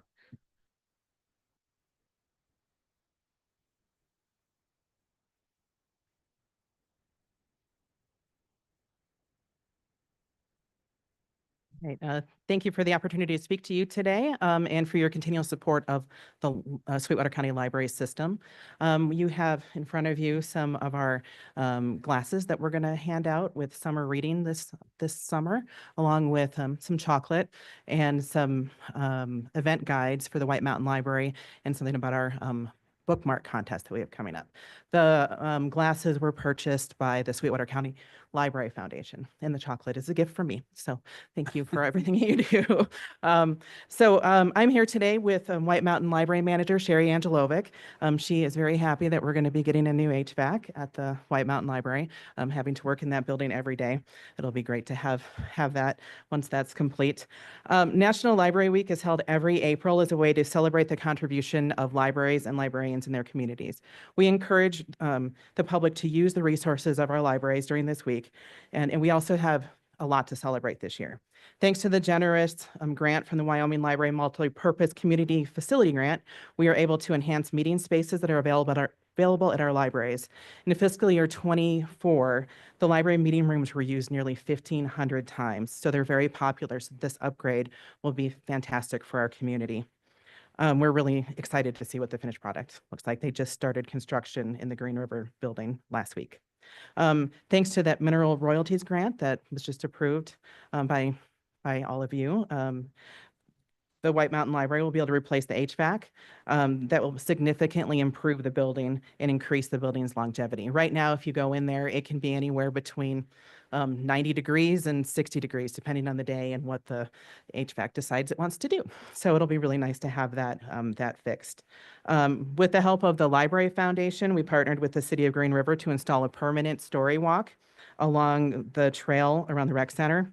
The story walk features a picture book that people can read with their families while they're enjoying the trail. The book is changed out nearly every month by our staff. The library system as a whole is continuing to have an increased number with people attending our programs, with attendance this year seeing a 13.3% increase over last fiscal year. Also, checkouts of library materials are continuing to stay steady, with our digital materials specifically continuing to rise. And those are just some of the highlights that we have going on at our libraries. Overall, every day, your libraries are busy providing access to books, educational programs, digital resources, internet access, technology, and meeting spaces to all community members, regardless of their age, income, or background. Your libraries are providing literacy programs such as toddler times and story times, and offering opportunities for school-age youth after school and on Fridays in Rock Springs when school is not in session. We also offer outreach services to members of our community who are homebound. We visit local senior centers, and we partner with our school districts on literacy incentives. The mission of the Sweetwater County Library System is that the library improves the quality of life in our communities. I definitely believe we're fulfilling that mission. National Library Week is April 6th through the 12th. And during that week, we encourage all community members to stop by their Sweetwater County libraries to see what we have to offer. This month, in celebration of National Library Week and with the theme of Drawn to the Library, we are encouraging community members of all ages to participate in a bookmark design contest. The winner from each age group will have their design printed, and they will be available at all libraries during our summer reading program. So that's what I have today. Do you have any questions for me? Thanks, Lindsay. Questions, commissioners? They're quiet today. I'm nervous. We got a long day of meetings, so we appreciate everything you're doing and continue to keep up the good work. You've got some exciting projects on the forefront, and good job for going after those. And it's always easy to help support them when there's match money or grants or whatever is involved with that to help both you and us. So job well done. Thank you. We do have a proclamation to read here. I think for sake of time, we'll try and get through all three proclamations. And if you guys want to take a picture, we'll break and individually do that if you're good with that. So with that, we've got National Library Week 2025, whereas libraries spark creativity, fuel imagination, and inspire lifelong learning, offering a space where individuals of all ages can explore new ideas and be drawn to new possibilities. Whereas libraries serve as vibrant community hubs, connecting people with knowledge, technology, and resources while fostering civic engagement, critical thinking, and lifelong learning. Whereas libraries provide free and equitable access to books, digital tools, and innovative programming, ensuring that all individuals, regardless of background, have the support they need to learn, connect, and thrive. Whereas libraries partner with schools, businesses, and organizations, connecting the dots to maximize resources, increase efficiency, and expand access to essential services, strengthening the entire community. Whereas libraries empower job seekers, entrepreneurs, and lifelong learners by providing access to resources, training, and other opportunities that support career growth and economic success. Whereas libraries nurture young minds through story times, STEAM programs, and literacy initiatives, fostering curiosity and a love of learning that lasts a lifetime. Whereas libraries protect the right to read, think, and explore without censorship, standing as champions of intellectual freedom and free expression. Whereas dedicated librarians and library workers provide welcoming spaces that inspire discovery, collaboration, and creativity for all. Whereas libraries, librarians, and library workers across the country are joining together to celebrate National Library Week under the theme Drawn to the Library. And now therefore be it resolved that we, the Sweetwater County Board of County Commissioners, proclaim April 6th through the 12th, 2025 as National Library Week. And during this week, we encourage all residents to visit their library, explore its resources, and celebrate all the ways that the library draws us together as a community. Thank you very much. Thank you.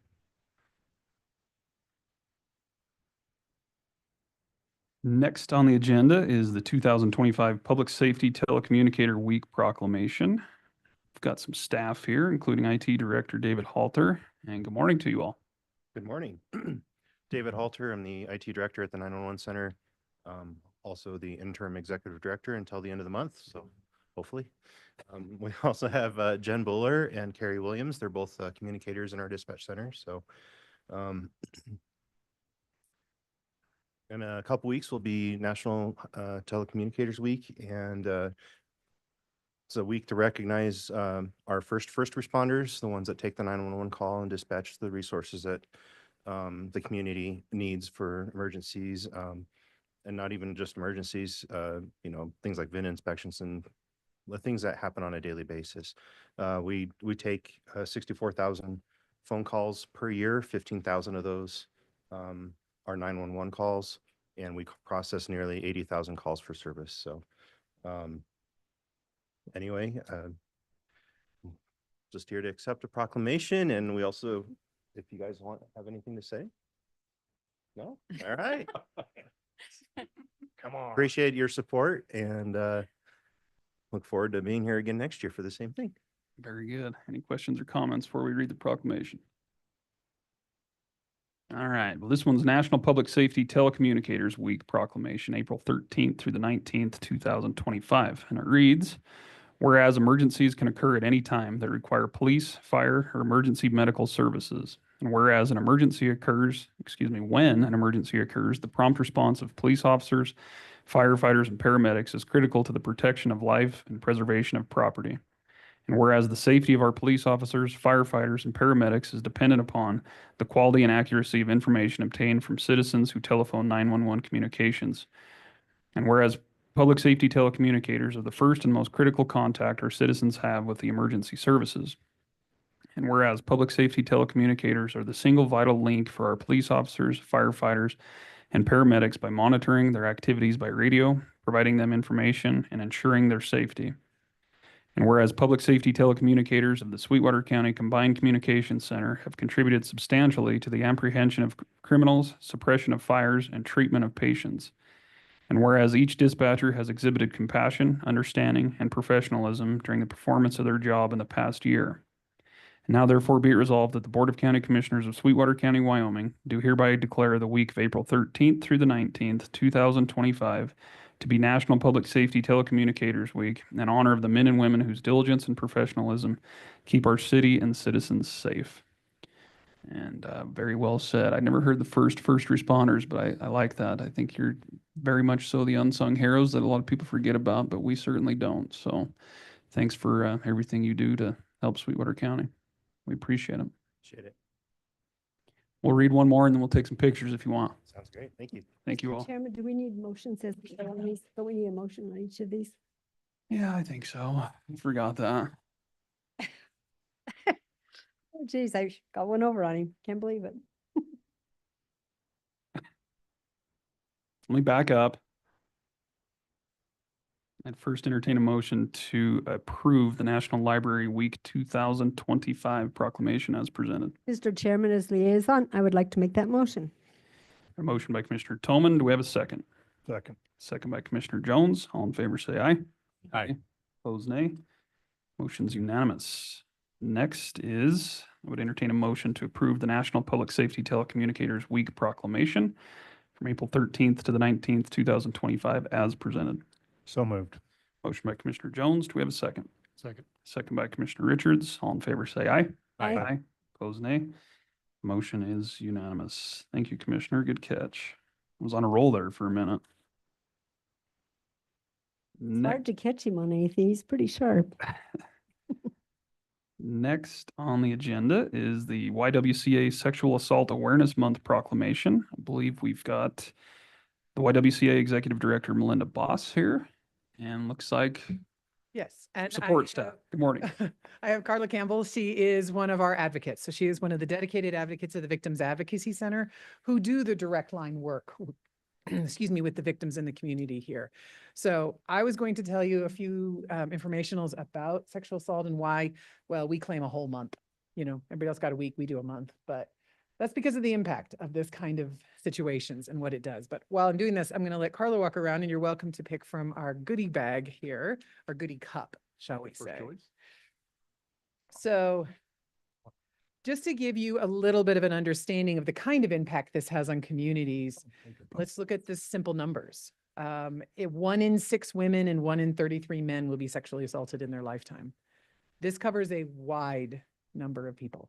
This is a large thing, even in a small town like Wyoming. I still remember doing a class with young college students and they were shocked that this happens here.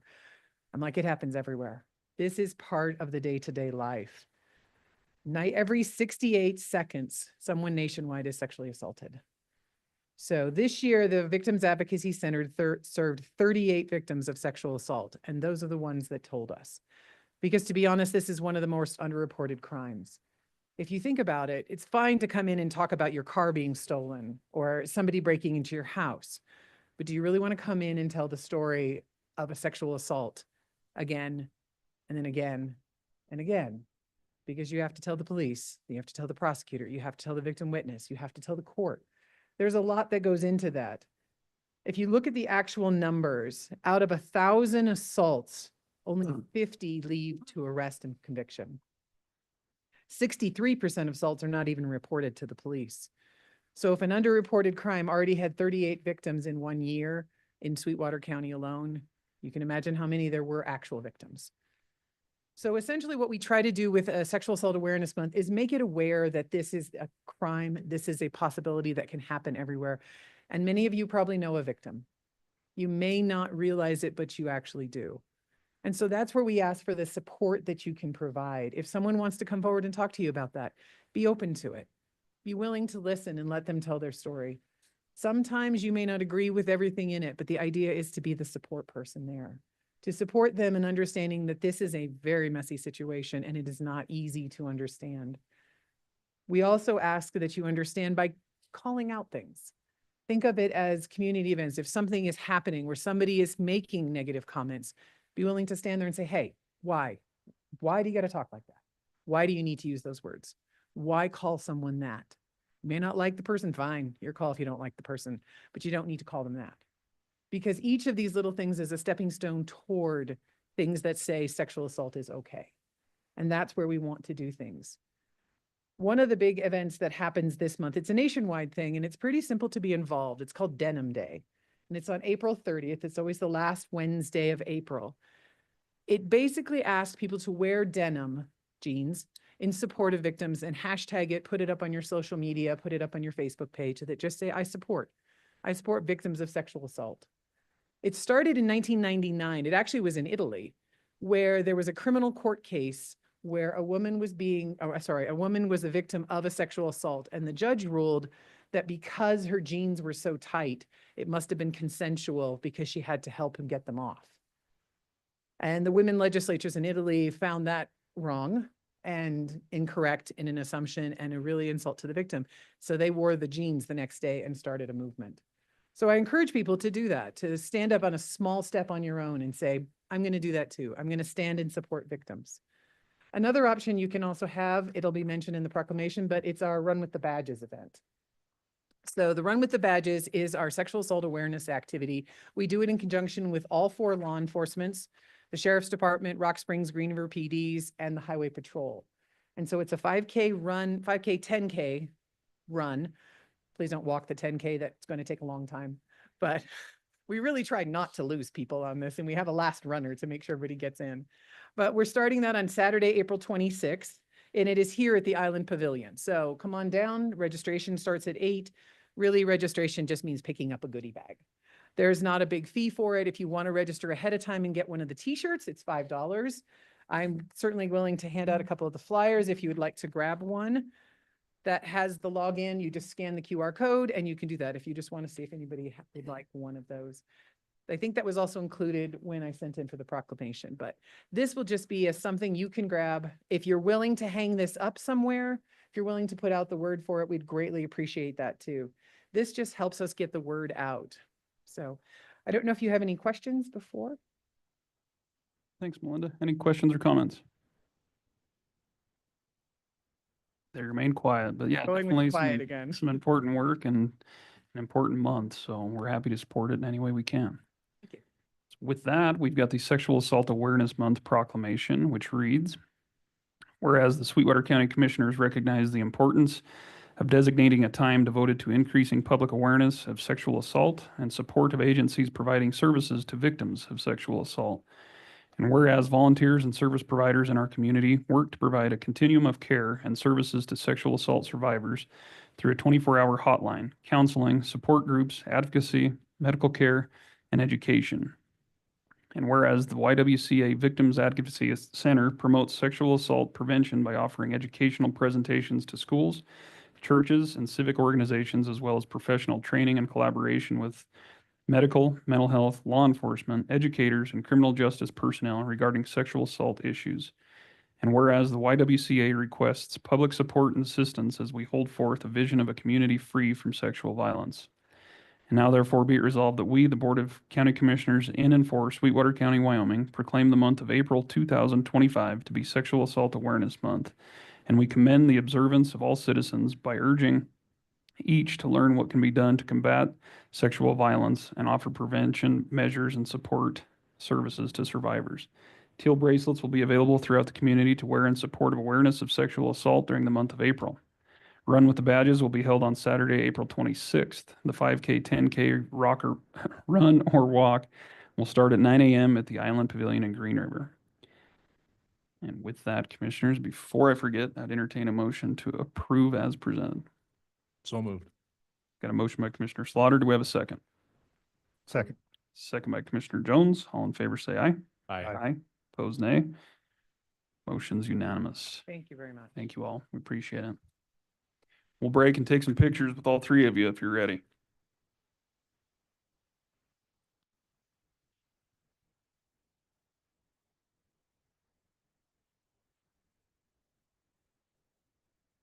Want to present it to them and we'll sign after. Photo op. I get it.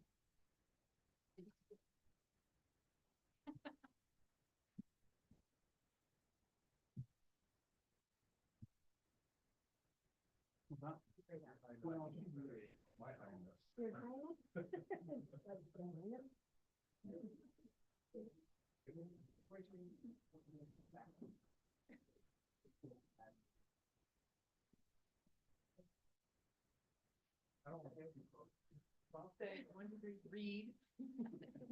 1, 2, 3.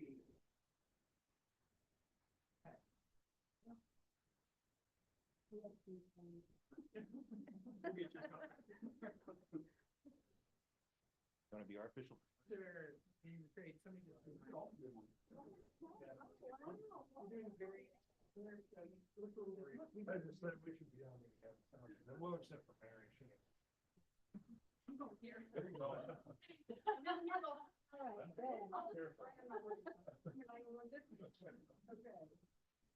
One, two, three.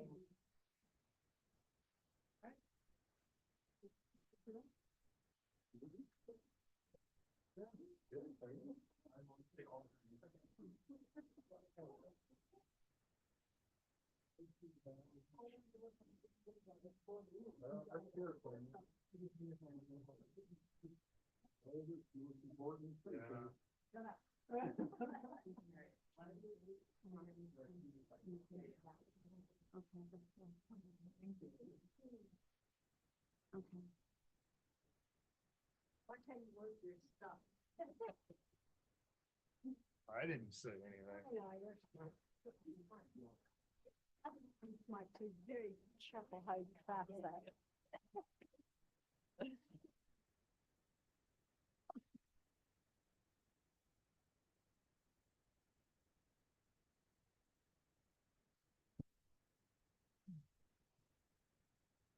All right, next on the agenda is item number 8, which is the University of Wyoming Extension Annual Compensation Agreement. And with us, Bridger, I always mess up your last name. Is it Fuse? Few. Right. Oh, man. This is your one last chance to get it right. Okay, Associate Director of the University of Wyoming Extension, and good morning to you all. Morning. And I have Matt Healy with me as well. Matt is also Associate Director for University of Wyoming Extension, covering the 4-H educators. So this morning, just wanted to present, well, a couple items. One, present the compensation agreement for J.L. Johnson. So she is our new administrative professional here. She's a Sweetwater native, I think a Rock Springs native, actually. She was working for UW on campus as an administrative assistant there, and said she really wanted to get back home. So it was great that we were able to provide her an opportunity to come back home and serve the folks of Sweetwater County. So I think it's a win-win for both UW and the county. The salary agreement, as you know, she is a UW employee that the county covers the salary for. So this is the annual salary agreement that you have in place. One payment of $8,400 due in March, and one payment of $12,648 due in June of 2025. So with that, I'll present that for the commissioners for approval. Very good. Thanks, Bridger. It's always good to hear when you get them back home. That's Yep. sometimes some of our biggest challenge. Questions or comments on the agreement, commissioners? Mr. Chairman, Commissioner Richards. Richard, just to clarify, this agreement fills out this year? Correct. Any other questions? If not, I'd entertain a motion to approve the University of Wyoming Extension Annual Compensation Agreement between the University of Wyoming and the Sweetwater County Board of County Commissioners as presented. Mr. Chairman, I would make that motion. Got a motion by Commissioner Toman. Do we have a second? Second. Second by Commissioner Jones. Any discussion? Hearing none, all those in favor signify by saying aye. Aye. Opposed, nay. Motion's unanimous. All right, just a couple of other items. One, the 4-H educator, Natalia, I know what her maiden name was here in, or Natasha, sorry, Natasha Holtmeyer, starts next week, formerly Saboran. So she was, she's also a Sweetwater County native that coming back and she starts next week. So we're excited for that. And then lastly, this is the last time you get to see me in front of the commission. I am moving on to University of Idaho at the end of the month. So that's why Matt is here to introduce him a little bit, give you a chance to meet him. And Matt will probably be your main point of contact going forward for a while. So I've been working with Sweetwater County for 21 years, so it's a bit of a change, but excited for new opportunities. So. Very good. Congratulations on that. Hopefully it's for the better. We'd like to argue otherwise, but you've been good to communicate. I know we've had some struggles the last couple of years, but I think you've been helpful in trying to get that behind us. So we appreciate all you've done, and we'll look forward to working together with Matt as you pass the torch there. All right. Thanks. Thank you both. Next on the agenda is a break, commissioners. Does anyone need a break? Sounds good. Keep pushing through. We will skip over that then, and that takes us a little bit ahead of schedule, which is the Sweetwater County Annual Federal Partners Update. And the purpose of this is for Sweetwater County and the federal land management agencies to exchange work programs, to discuss items of mutual concern and improve cooperative working relationships. So we have invited them to present anything they may have going on in their different respective agencies this morning. And Commissioner Toman, as Yes, usual, I'm going to Mr. hand it over to you. Yes, Mr. Chairman, I believe Kimberly Foster will be here representing the 3 field offices for the Bureau of Land Management. The Seaskinny National Wildlife Refuge representative is to be Colin Dovichin. Are you on Zoom? He was supposed to be here live. So maybe he's on his way. Rick Baxter is from U.S. Bureau of Reclamation. Are you on Zoom? He said his schedule was really slammed today, so we just might have to watch up there. Oh, Colin has arrived. Take a bow. We just introduced you. All right. So Kimberly, if you want to go first with the Bureau of Land Management, we'll follow with the refuge. And if Bureau of Rec gets on, we'll watch, then they can join us. So those are our 3 federal partners reporting today. We usually have the Ashley National Forest. Did you hear anything from them, Sally? Had you heard anything from Ashley? Oh, okay. I didn't get anything back from them. All right, Kimberly, it's yours. Thanks for coming today.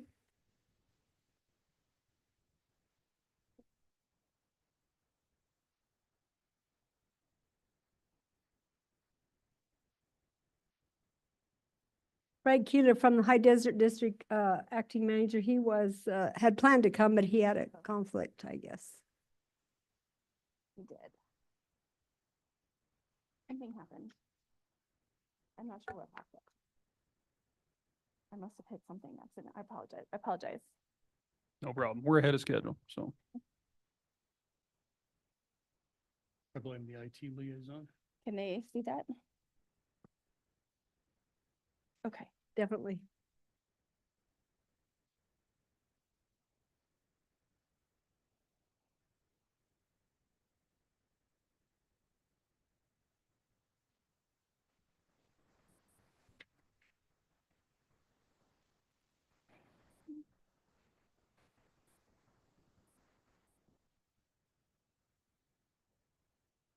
I can see it, but I don't think it's popped up yet. Okay. There we go. We just have a quick show this morning. But first I wanted to introduce you. Well, obviously I'm Kimberly. Everybody knows me. And unfortunately, Frank was planning to be here. Frank Keeler, our acting district manager for the High Desert District, and he was unable to make it today.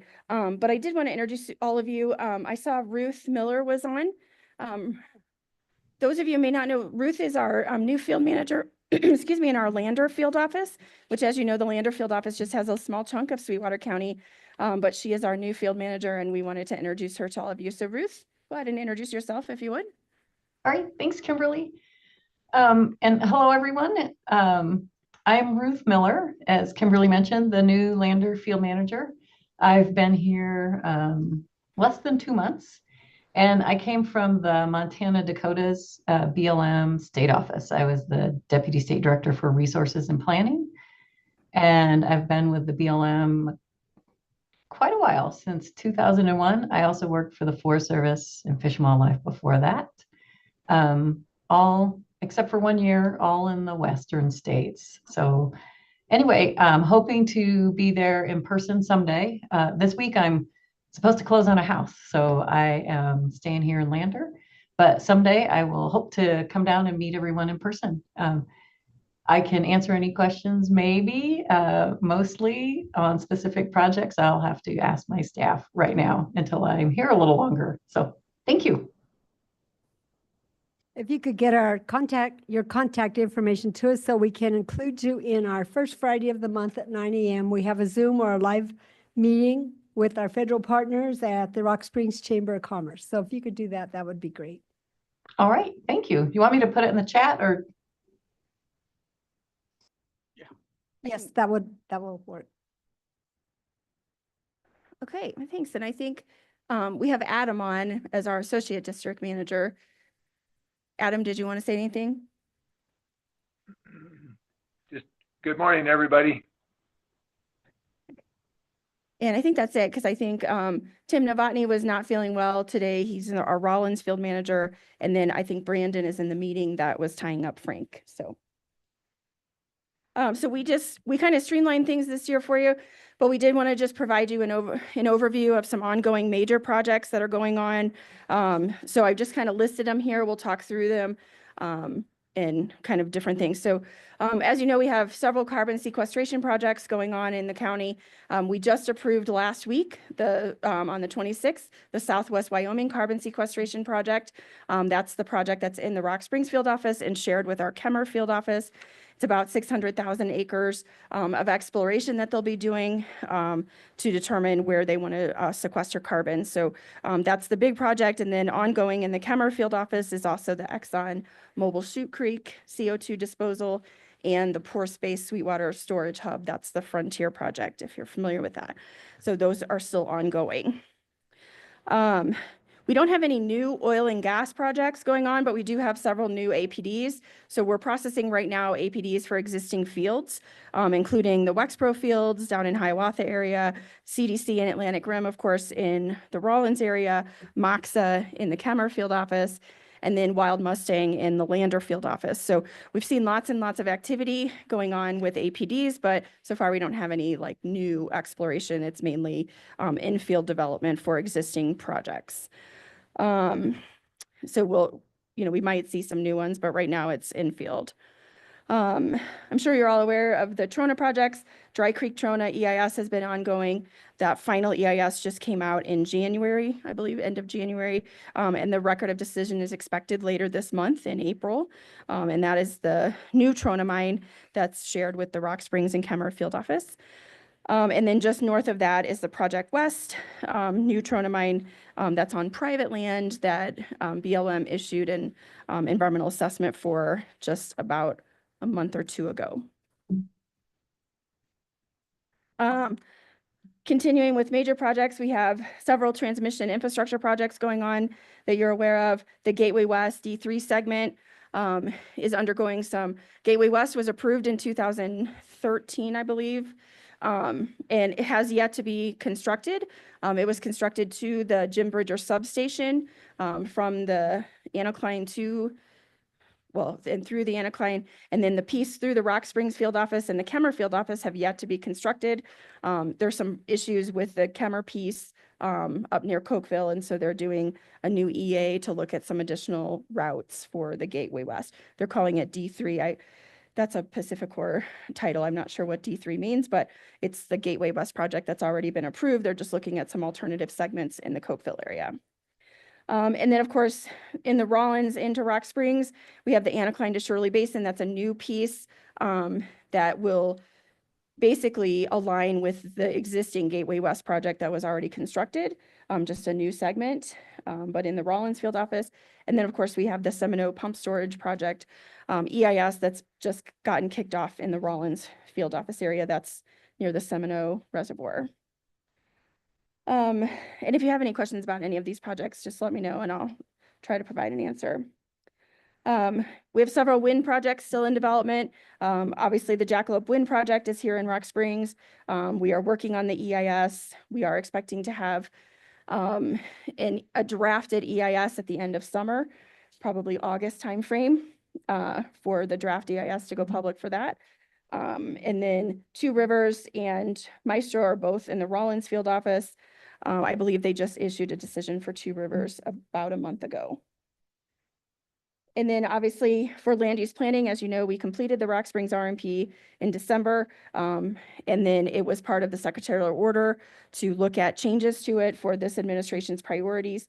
And we are still awaiting secretary direction in the office. We have not received the secretary direction. A plan has gone forward, but we're awaiting approval. So we haven't actually kicked anything off yet. We're awaiting final approval from the secretary. That should be happening anytime, any day now. Lots going on with wild horses. In 2024, we conducted both the White Mountain Herd Management Area gather in Rock Springs, and then our Lander field office completed the North Lander Complex gather. Both of those were several thousand horses, or together they were several thousand horses, I mean. And then this summer, we have 2 gathers planned. The herd area gathers in Saltwell Creek and Adobe Town. Those are the zeroed out herd areas. They're no longer managed as herd management areas after the 2023 record of decision. And so those are going to zero population in both Saltwells Creek and the portion of Adobe Town that's become a herd area.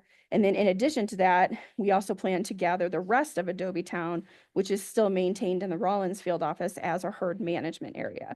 So we have 2 Adobe Towns now, the herd area, which is managed for 0 horses, which includes the checkerboard piece and the Rock Springs field office piece.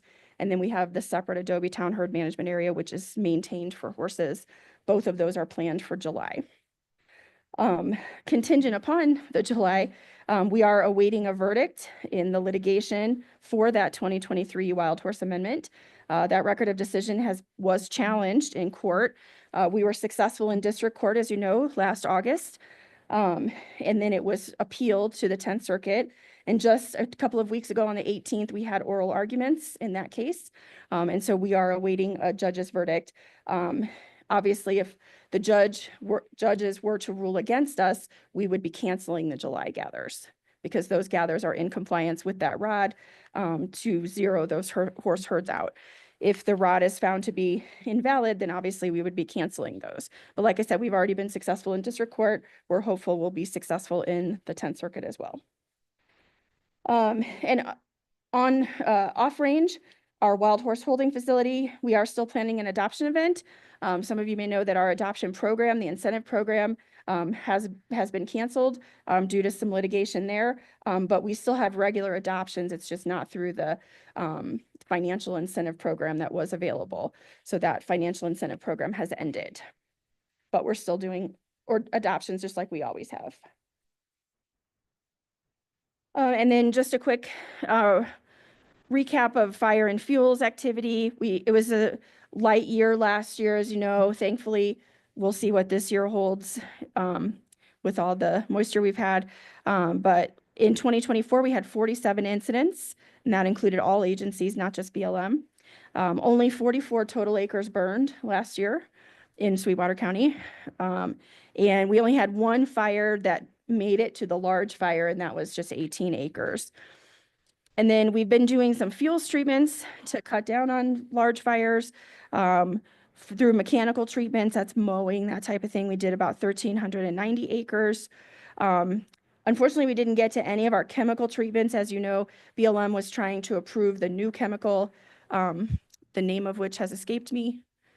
In Dazaplan, I think is the official name, but I forget the common name. We were trying to get that approved. By the time it got approved, it was late fall and too late to use. So everyone that was involved with those treatment plans for all the spraying and everything, everyone had agreed to just wait because we didn't want to implement without being able to use that. So we'll be doing those this year. Because it's a longer lasting chemical and that type of thing. So it did get approved. That herbicide EA or the EIS, the national EIS was approved. And then we did a district EA, which was also approved and finalized. So we have no problems using the new chemicals now. It's just a matter of timing because I guess you need to use those earlier in the year. And then we only had a few acres in prescribed fire. We haven't done a lot of prescribed fire. That's mostly been pile burns and things like that in our district this year. So just 40 acres there. And that's about it for our update. Any questions? I do. I have one question. We were in a meeting a couple weeks ago and we're told that BLM is not going to be counting the sage-grouse leks anymore. Is that true or were we misinformed? No, that is true. So there's a variety of reasons for that, mainly budget and budgetary concerns. But BLM has always helped game and fish with the lek counting. And this year we were told that we have to stand down and that we're not able to participate in the lek counts. And like I said, there's a variety of reasons for that, but mainly budget. So you'll just take the numbers from what Game and Fish says? Yeah. Okay, thanks. Yep. Okay, any others? All right, thanks, Kimberly. Thank you. Appreciate having you here. Colin?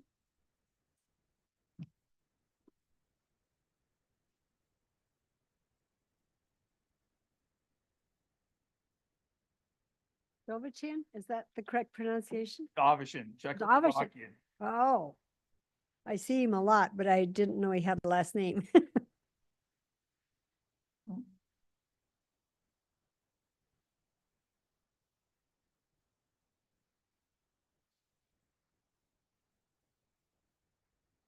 Okay. I'm going to start out a little bit backwards here in that first I'll introduce myself. I'm Colin Davichan. I'm the wildlife biologist for Sweetwater National Wildlife Refuge in the Sage Steppe Complex. So I represent Fish and Wildlife Service here in our area. And I'm going to go through a presentation that shows you guys a bunch of cool slides. But before I do, I'm going to show you a couple of video clips because one of the things that we are always getting asked is, you know, what we're doing out on the refuge. And I wanted you guys to see, if you look at this clip here, this is a back channel, what we call a side channel, like an old oxbow. You can see we've already run our equipment in there. But I just want you to take a look at that little side channel there and how pathetic it looked. And so that's a natural process. You know, rivers are alive, they move back and forth. And in doing so, they sometimes shut off side channels. Some of those side channels were shut off prior to refuge construction by previous landowners and just by the dam. Here's that same side channel and look at the fish. I just want you to take a look at that because that side channel runs about 400 yards and a quick estimate was about 2,000 spawning salmon in there. That was a side channel project that we started last spring. And the second photo or video that showed you all the fish was the fall. So you have immediate response to the manipulation, and it has a massively important effect for the fish species. Okay, so Sweetwater National Wildlife Refuge. If you guys aren't familiar, we're about 35 miles north of town, right off of 372. We're part of the Central Stage Complex, and that includes 7 other refuges that expand across Wyoming, and into the northern part of Colorado, Arapahoe. Okay, so there's 7 refuges, including the Wyoming Toad Refuge. And so we have a huge area to cover from Cokeville. If I take off from there and I drive to Arapahoe, it takes me 7.5 to 8 hours, and I drive fast. All right. So I also threw on here staff reduction. This is important because in 24, we had 7 full-time staff to handle those 7 refuges. That's down over 50% over the last 10 years. And now after retirements and whatnot in 25, we'll be down to just 3 people managing all of that ground, which is a load. Okay, what are the primary purposes of Seat Skiddy? Habitat management, conserve and manage fisheries and wildlife resources, protect scenic and cultural resources, and provide wildlife for the public use. Fishing, of course, is a massive thing on Seat Ski, as well as hunting. I won't spend a ton of time on these slides. So what are we working on? This slide right here shows you one of our biggest things is forest restoration. Okay, you take a look at some of those cottonwoods in that picture. We have cored those cottonwoods, and most of them are from the 1880s. Those big cottonwoods you're seeing are 150 years old. Since dam construction, you have changed the water in between Fontenelle and Flaming Gorge. The water table has actually dropped. There is no more sedimentation running, so there is no more natural reproduction of cottonwood trees along that river. Therefore, it's up to us to look to keep that riparian forest going. We do that through a series of things, planting what's called mechanical nicking, hitting the root system so that they send up sucker plants, and controlled burns. So those are some of the ways in which we are trying to replace the cottonwoods and keep willows along the banks of Seat Skiddy. What the video that we looked at was what we call side channel manipulation. So those old oxbows, this is a picture of heavy equipment being used. We go into those old oxbows that have silted in since the dam were constructed or were purposely plugged. We open them back up and we allow that water to flow in there. It has amazing response for fish, as you saw, but it also has amazing response for waterfowl that need those back areas, and for the vegetation response. If you can think about it, that water table is dropped down. When we open up that side channel and then we plant cottonwoods and willows in there, they have closer access to that water table. They're able to restore, and we get more of a forest. This picture is surprisingly blurry, but that's a seed collection. So I'll just touch on this briefly. I have a big project going with multiple states where we're collecting seeds of all the different forb species and grasses that are hard to get. You guys may not know this, but some seed costs as much as $500 a pound or more. So when we're able to collect seed and then we give that to farmers, and they actually grow it out, much like we grow wheat and corn, and then we have thousands of pounds of seed to share. And that's a project that includes the Park Service, the BLM, and us. And all that seed is then shared. Important seed, you know, for pollinators like these Western monarchs. You guys may not know this, but Seat Skiddy Refuge is the furthest northwestern location in which the Western monarch utilizes. So you have the Eastern monarch on the other side of the Rockies. You hear about them going to Mexico. Here we have the Western monarch. They go to California. We won't hold that against them. But they are also at some of the lowest numbers that they've been at in a century. I think last year they were down to like 2,500 or 3,000 overwintering monarchs. We produce thousands of them on Seat Skiddy with some of the seed mixes and whatnot we have. Another big project that we're working on Seat Skiddy, virtual fencing. This has incredible benefits for the refuge as far as being able to utilize cattle to help us with the refuge manage the ground better. It's also good for our cooperator, and we're even advancing the project a little bit here where we're going to try to use those collars to keep those cows off of the highways, which, you know, Mary would know better than anybody else, but I believe it's 6 to 12 cows on average in a collision on the highway up there. So, you know, these collars potentially have the ability not to just save money for the producer, but to save human life. So it's a project that we're working on in the refuge, and it has great potential for a lot of wildlife. Of course, we are we're a mitigation refuge, so we're supposed to be there to create wetland and wetland habitat that was destroyed at the construction of the Fontenelle Reservoir and Flaming Gorge. And so we work for, our waterfowl like this duck and phalarope. Sage grouse, as you guys probably are familiar, Seatskiddy is actually named for Valley of the Sage Hen. We know that for thousands of years, sage grouse have made that migration from the desert down into the river bottom in the springtime with their chicks. They come down, they're the size of ping pong balls. By the end of August, they're going up, they're already little chickens. And the Green River is the last best place in the world for sage grouse. This part of Wyoming, absolutely the last best place. And we produce a lot of them. Invasive species management. Here we're showing some wetland invasive species, but you're all familiar with cheatgrass and the effect it's having. Cheatgrass ventonata has reduced the grazing forage availability by 30% on some lands in Wyoming already. We've managed to keep our refuge at less than 2% cheatgrass by continually battling it, working with weed and pests, making sure that we're keeping things under control, doing pretty well in that regard. A lot of people say, well, what do you do at the refuge? You just sit around? And I laugh because just the infrastructure alone, we have 98 miles of fence. Any of you who have dealt with fence knows that it finds a way of breaking itself. Don't know how, but it just does, right? We have 18 water gaps that we maintain. Those are for the BLM allotments where they need cattle to access and sheep to access water and stuff like that. And the list goes on. So there's a ton of infrastructure just at this one refuge, and it does not take care of itself. Okay, conserve and manage fish and wildlife.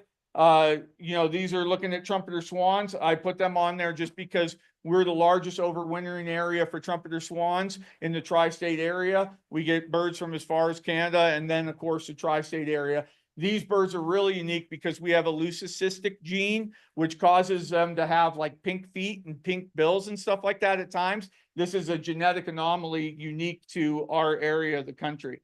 Now, I had somebody come up into the visitor center yesterday and they told me that, how can you live out here? It's so flat and boring. It's not sexy. And I was really offended. So I threw a couple of sexy pictures in just to give us, like anybody that spent time in the desert knows it's sexy. It's just some people don't know how to look and see it. So there's a little bit of the scenic beauty that we are continuing to protect.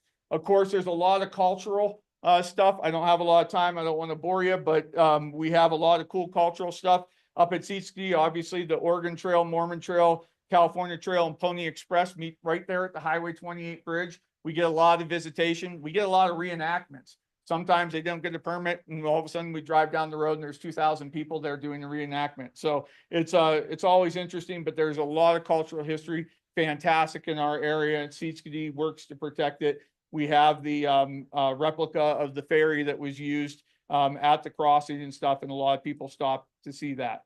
And then I will keep going on here. Obviously, our biggest thing is recreation. We are not able to keep track of the true numbers of recreators that we have just because a lot of people don't stop by the office and visitor center. They just want to hit the river and go. And there's a lot of fishing, a lot of kayaking, a lot of people coming from a lot of places, putting a lot of money into our local economy here.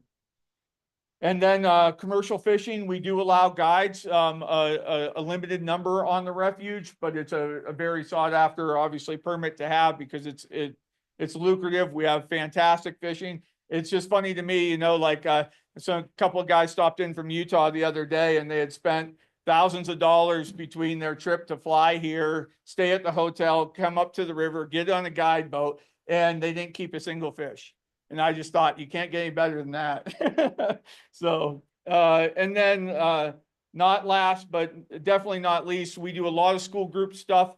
April and May, if you have a child in school here in Green River or any of the other surrounding schools, chances are you get to visit the refuge for a day and come out there and get environmental groups and stuff. We do a lot of different hands-on lessons for the students. Not just students, but we put on presentations and help a number of different agencies, Healing Waters, veterans. We get them out for fishing day on their refuge. We also have a women's fishing day and a kids fishing day, which we actively take part in. And then, of course, there's tons of hunting and stuff like that that goes on the refuge all the time. I'm going to leave this last slide up because I find this one to be particularly interesting, and this is the 5 projects. If you get on the Bureau of Reclamation's website right now, these were the 5 projects that were tentatively funded right as the administration was changing, and all that money has been frozen right now. But it's important for you guys to see this. We're down at the bottom. Green River Side Channel Project at Seatskiddy for 1.5 million. That was money to help us continue with short-term staff and whatnot, doing the very projects that we started with the video on. But if you look at those other 5 projects, those projects represent over $27 million. And those were supposed to occur right here in the Green River drainage and benefit all of us. So I only show that to you because I know none of us have any power in the world to some degree, but the more that we recognize that some of these things are frozen, they're definitely impacting what's happening in our local area. It's important to know. With that, I'll shut up and take any questions. Would you tell them who the manager, tell them about your managers at the refuge? Oh, Ross Flagan. Yeah, we had a principal or a project leader, Tom Corner, who had been our project leader for many, many years, did a lot of great stuff on the refuge. He retired last year, and we have a new manager, Ross Flagan, who is down from Alaska. He worked up at Tok, Alaska for about 8-10 years. And so he is our new project leader. And then there's myself, and then Katie Tooley is a refuge manager over in Cokeville Meadows. And those are the 3 that will probably be left at the end of this year. So.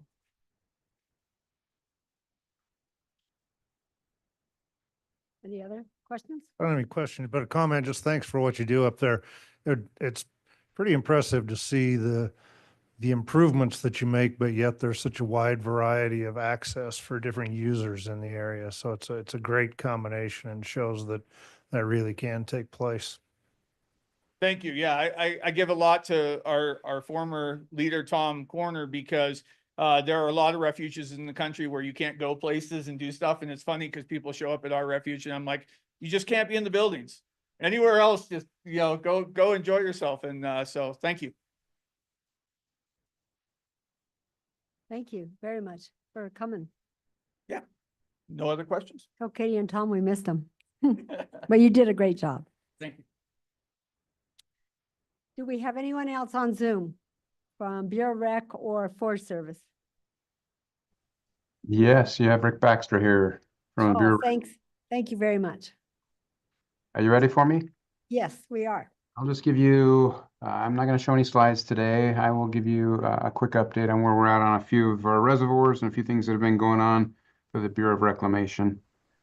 The first one is, I'll just give you kind of an update of where the reservoir elevations and I guess not elevations, but capacities are.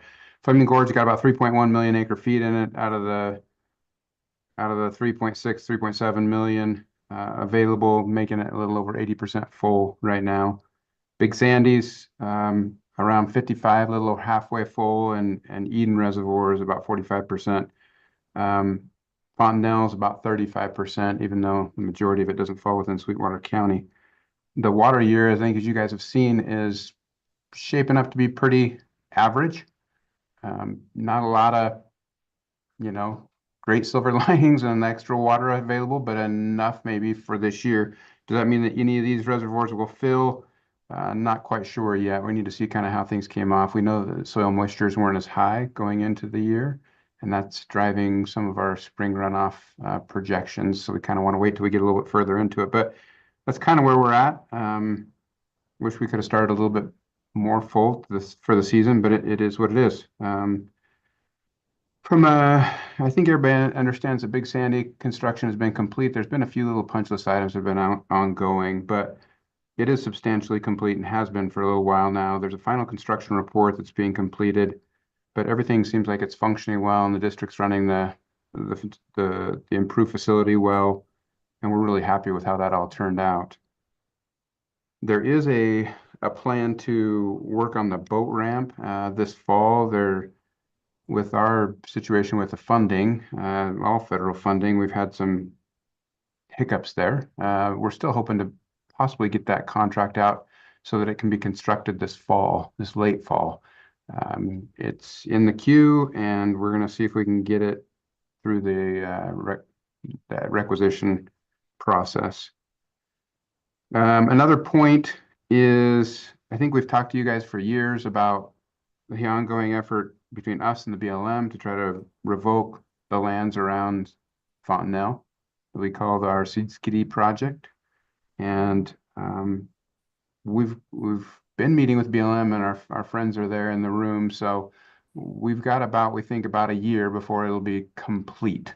But we've went through all of the lands issues again, and I think we're finally settled on all of those, have all the legal descriptions done, and hope to be able to get that revocation done in no more than, a year from now, so that that's officially back into the hands of the BLM. And the things that we're going to keep are just a little bit of land around the reservoir, and then a couple of the smaller campgrounds, and that's about it. Other than that, everything will be turned back to the BLM. That's kind of what I had today. Very short, very brief. Do you guys have any questions for me? The revocation, isn't that about 180,000 acres between Fontenelle and Farson? It is, yes, correct. Okay, I just wanted to add that. Any other questions? Thank you. I know your schedule was very busy, but we really do appreciate hearing from you. Yeah, sorry I couldn't be there in person, but thanks for the opportunity. Okay, thank you, all the partners. Are there any others on the Zoom? You see anyone? Okay, that concludes this portion of our agenda. We really thank our federal partners for sharing with us, and we always appreciate hearing what you're doing.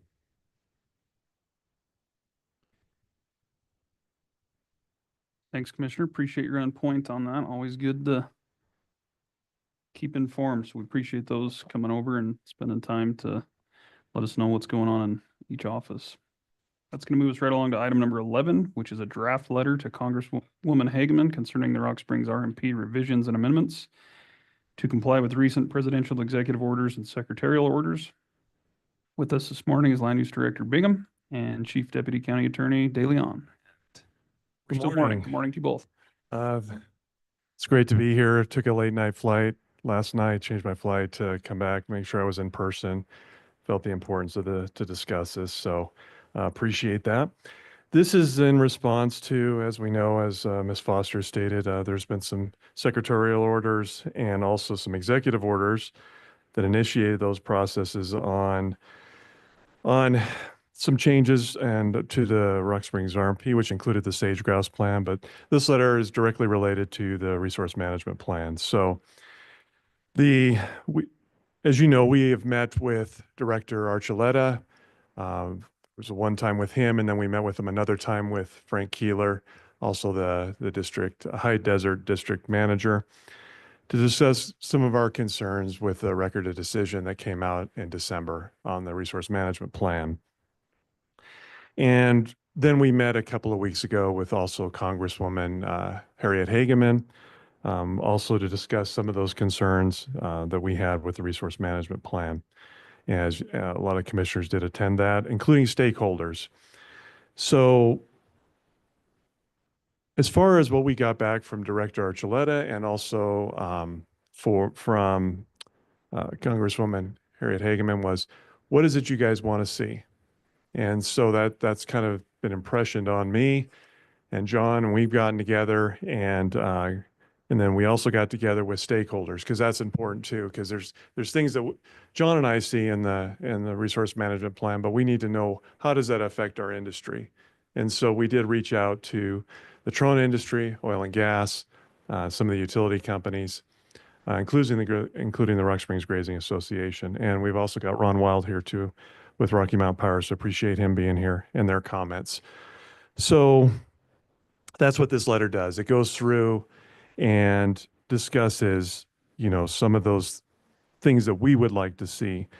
And the big thing takeaway from those executive orders and secretarial orders is removal of impediments on development of our natural resources. And so that's what our focus was when we went through the different management actions and alternatives from the final EIS, not the record of decision, but the final EIS, which had different alternatives, and then them showing what the proposed resource management plan, which is what ended up being the resource management plan, because none of the protests prevailed. So that's what That's what we had as a record of decision. So when you look at the resource management plan, it has layers on it.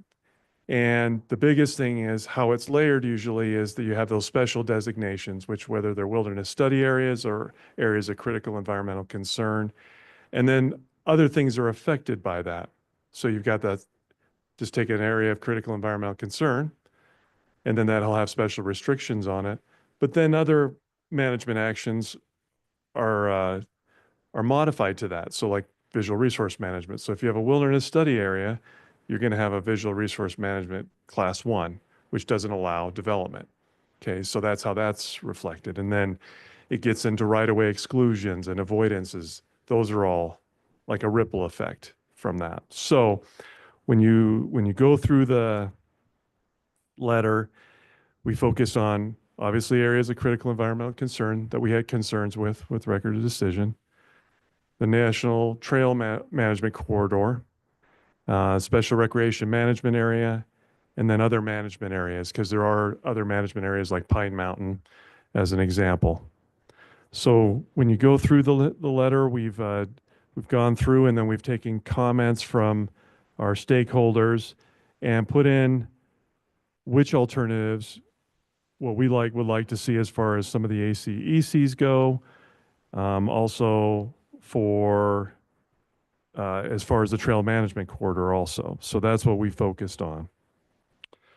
So we've provided those specific alternatives to align with those presidential executive orders and subsequent secretarial orders. And then the connected management actions, as far as, like I stated, the visual resource management, right-of-way corridors, and then solid leasable materials, on and on. So that's what was been provided. There have some things that I did receive comments from Rocky Mountain Power yesterday. So there is a change. If you go to page 3 and under connected management actions, what they would like to see instead of those specific management actions called out under biological resources, that it just be alternative C for all management actions. So I have a letter modifying that I would ask that we would amend. And then there was some spacing and some few grammatical stuff that we did change in the letter too. But that was the big one, just to make sure. I did get comments back on potentially changing language. The issue with that is that once we start changing language in the resource management plan, then it opens up for potential EIS. So we thought we would start here with the conversation, going to our great Congresswoman, to what we would like to see, and this is also going to the director, Archuleta and Frank Keeler, and those desires out there. So that's really all I have. Oh, one other thing, Mr. Chairman. Also on on the 4th page under number 14 under lands and realty, it wasn't complete. I included a comment from Rocky Mountain Power as far as lands and realty should be alternative D for all management actions. So that's the other change that I have. And with that, with the ending of the letter is that we will be available for future discussions of this. Obviously, this is just the beginning of it, but we want to get the conversation going sooner than later. And that's all I have right now, Mr. Chairman. Thanks, Eric. Appreciate you and John's work and putting this together. I know you kind of went over it already, but the last meeting we had with Director Archuleta was, give us some feedback, get us what you're after, get us what you want, so we can start these conversations. Right. Because if you look at the whole plan and just say you don't like the whole plan, then we're starting over. So, right. The, I guess, instruction was to get specific and obviously focusing on some of the different special designations. And I think you captured that well. So I appreciate the work, and I guess we'll see what happens, but it's a good start.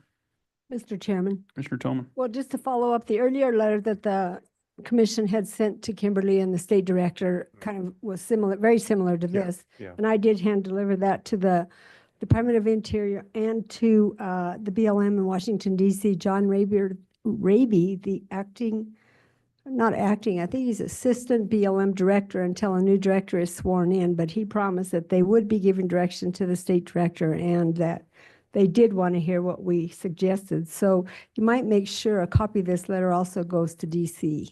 It's on the CC if you look on the letter. Okay, Yep. thank you. Yep. Commissioner Jones? Thank you, Mr. Chairman. To Eric and John, thanks again. I know I've thanked you guys a lot of times, but I can't thank you enough for all the work you've put in. This has culminated from what you two started with in the very beginning.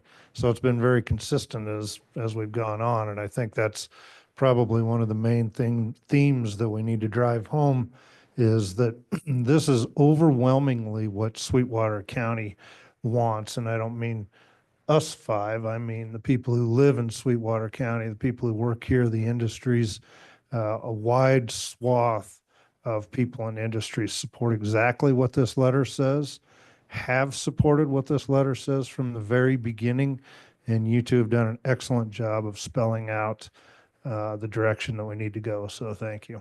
Thank you, Mr. Chairman. Commissioner Jones.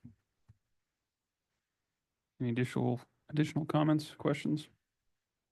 Great job. Just thank you very much, both of you. Mr. Chairman, I will make those corrections and then get that letter up to you pronto for signature. Okay. With that, I would entertain a motion to approve the draft letter to Congresswoman Hageman concerning the Rock Springs RMP revisions and amendments to comply with the recent presidential executive orders and secretarial orders as discussed and amended. So moved. Mr. Chairman, I would second. We've got a motion by Commissioner Jones. We've got a second by Commissioner Toman. Any further discussion? Hearing none, all those in favor signify by saying aye. Aye. Aye. Opposed, nay. Motion carries unanimously. I'll be Thanks, up. Eric. I'll be right up. Thanks, Mr. Chairman. Appreciate it. Our next item is lunch, commissioners, but I believe we've got the Sublette County Antelope or the Sublette Antelope Migration Corridor update directly thereafter. We can probably, you good with going early? Okay, good. Does anyone need a break real quick before we go? No? Yeah, let's keep going. We'll just keep rolling. Yeah, if you're good. We've got Dr. Sean Yancey, the Wildlife Management Coordinator with the Wyoming Game and Fish Department, and good morning to you. Thank you, Chairman West, members of the commission. Thanks for putting me on the agenda today to brief the commission on where the Sublette Pronghorn Migration Corridor sits process-wise, and we're currently taking comment on our risk assessment, which I'll touch on. So hopefully it won't be too long, but just wanted to inform you guys of your opportunity to comment on this process. So you may recall about over a year ago, I came to you guys to present the threat evaluation, which is a document outlining some current and potential threats to the Sublette Antelope Migration Corridor. What that prompted in the process was, we analyzed all the data, we drafted the corridor, drafted the threat evaluation, took it out for public comment, changes were made. We presented that to our Wyoming Game and Fish Commission, at which point they identified the corridor. So what that opened up is the next stage of the process where we currently are. It allowed the department to go back and put together a biological risk and opportunity assessment, which hopefully you guys got a copy. It's a pretty lengthy document. And that's all that information is contained within there.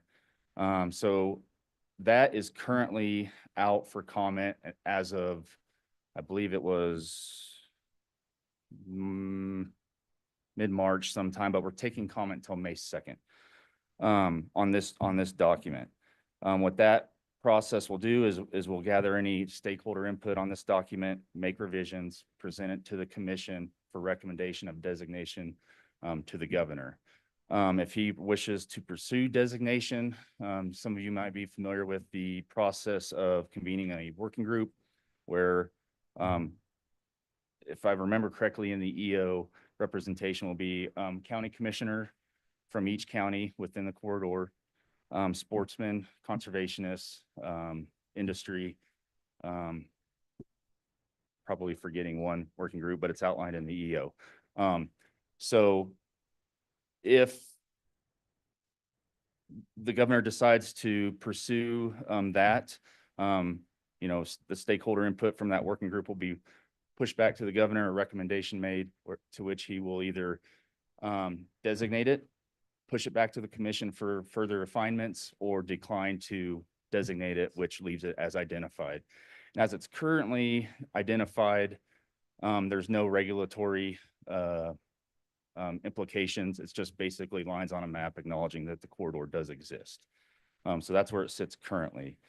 Within the risk assessment content, everything that was presented to you earlier, such as the corridor itself, low, medium, and high use portions of the corridor, the stopovers, are the same as what was approved by the commission presented to you about a year and a half ago.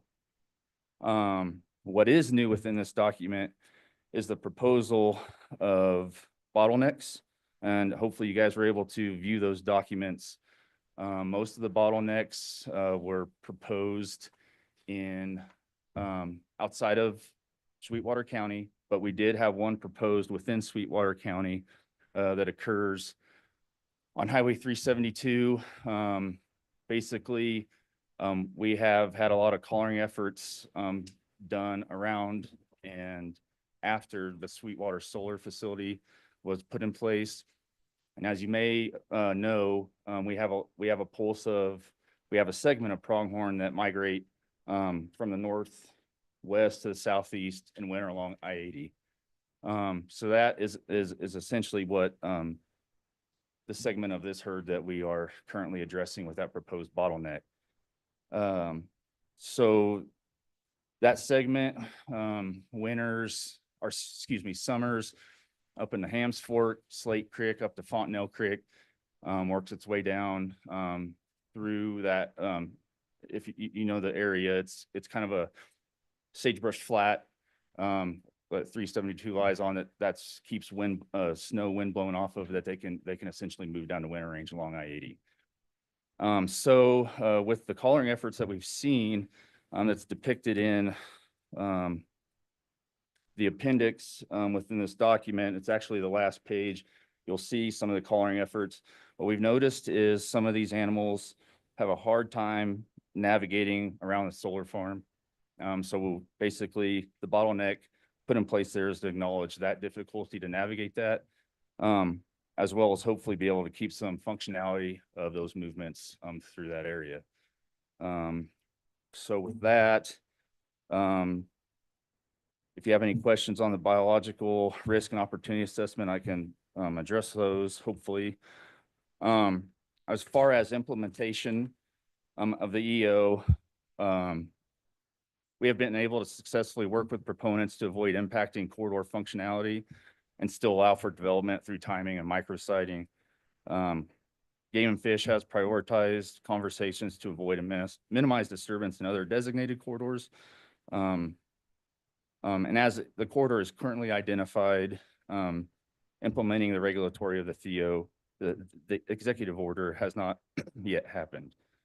And then as a reminder, the EO does not apply to private land, and nor the ability to affect any sort of interest in grazing on both private and federal and state land. So with that, I'd hopefully, as far as, I guess I'll touch on opportunities to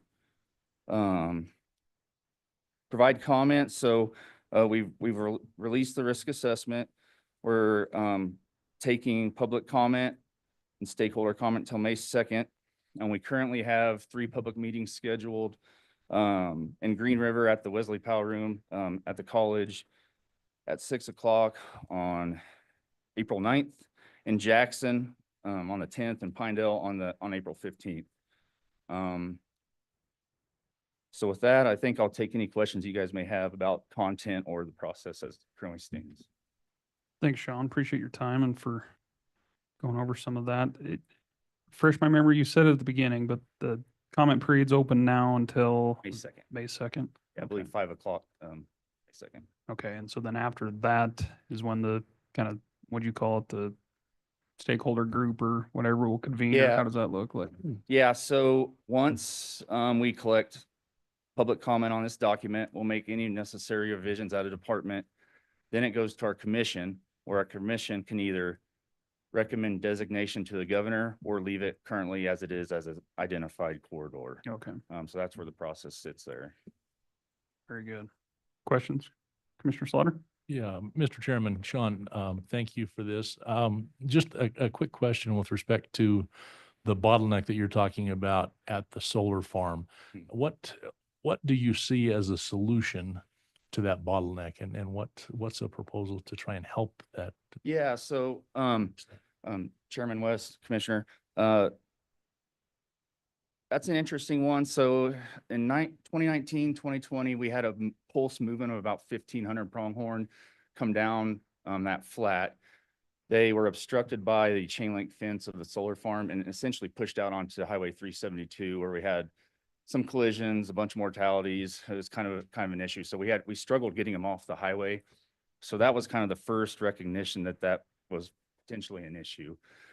So we've currently been working towards, they skirt around the west side. There's a very limited amount of area. So maintaining that openness around there, which is on BLM, so they can skirt around the west side. The other issue is we've been working towards, but not successfully with the BLM and YDOT. So currently the chain link fence pushes up right against the right of way of the highway. So what we were working to do is bring the fence back, a different fence, and leave the chain link fence for an avenue for them to squeeze through there. So that's something we've been working on. The ownership of that solar farm has changed hands, so stuff gets delayed, but we're still working towards that. So that's one potential issue, but it's a very narrow strip, and just maintaining some openness that they can squeeze through there and get down to I-80. And in the winter of 22, 23, which was that horrific winter, we had a bunch of collared individuals that were able to get down past that area, down along I-80, and they kind of squeeze over onto the top of White Mountain. Those animals survived at a pretty high success rate. So we feel it's important for them to get down there where that more open country is. Thank you. I see you have a map in here of the mule deer corridor.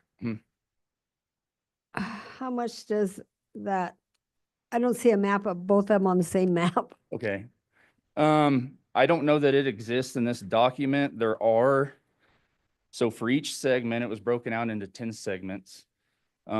Just because this herd is so big and different segments act differently. It's basically from Jackson to Rock Springs. They're analyzed in segments. There is, I believe, so for each segment, it's basically shows how much overlap it has with certain things such as big game crucial, BLM, ACEC's national refuges, sage grouse core. And I don't know for those areas that overlap with the deer corridor, that should be spelled out as well. Well, there is one map on page 14. Maybe that kind of does it. Yeah. Yeah, that shows the overlap. We do have it broken out by the number of acreages that overlap. That should be present within some of those tables on the document. Thank you.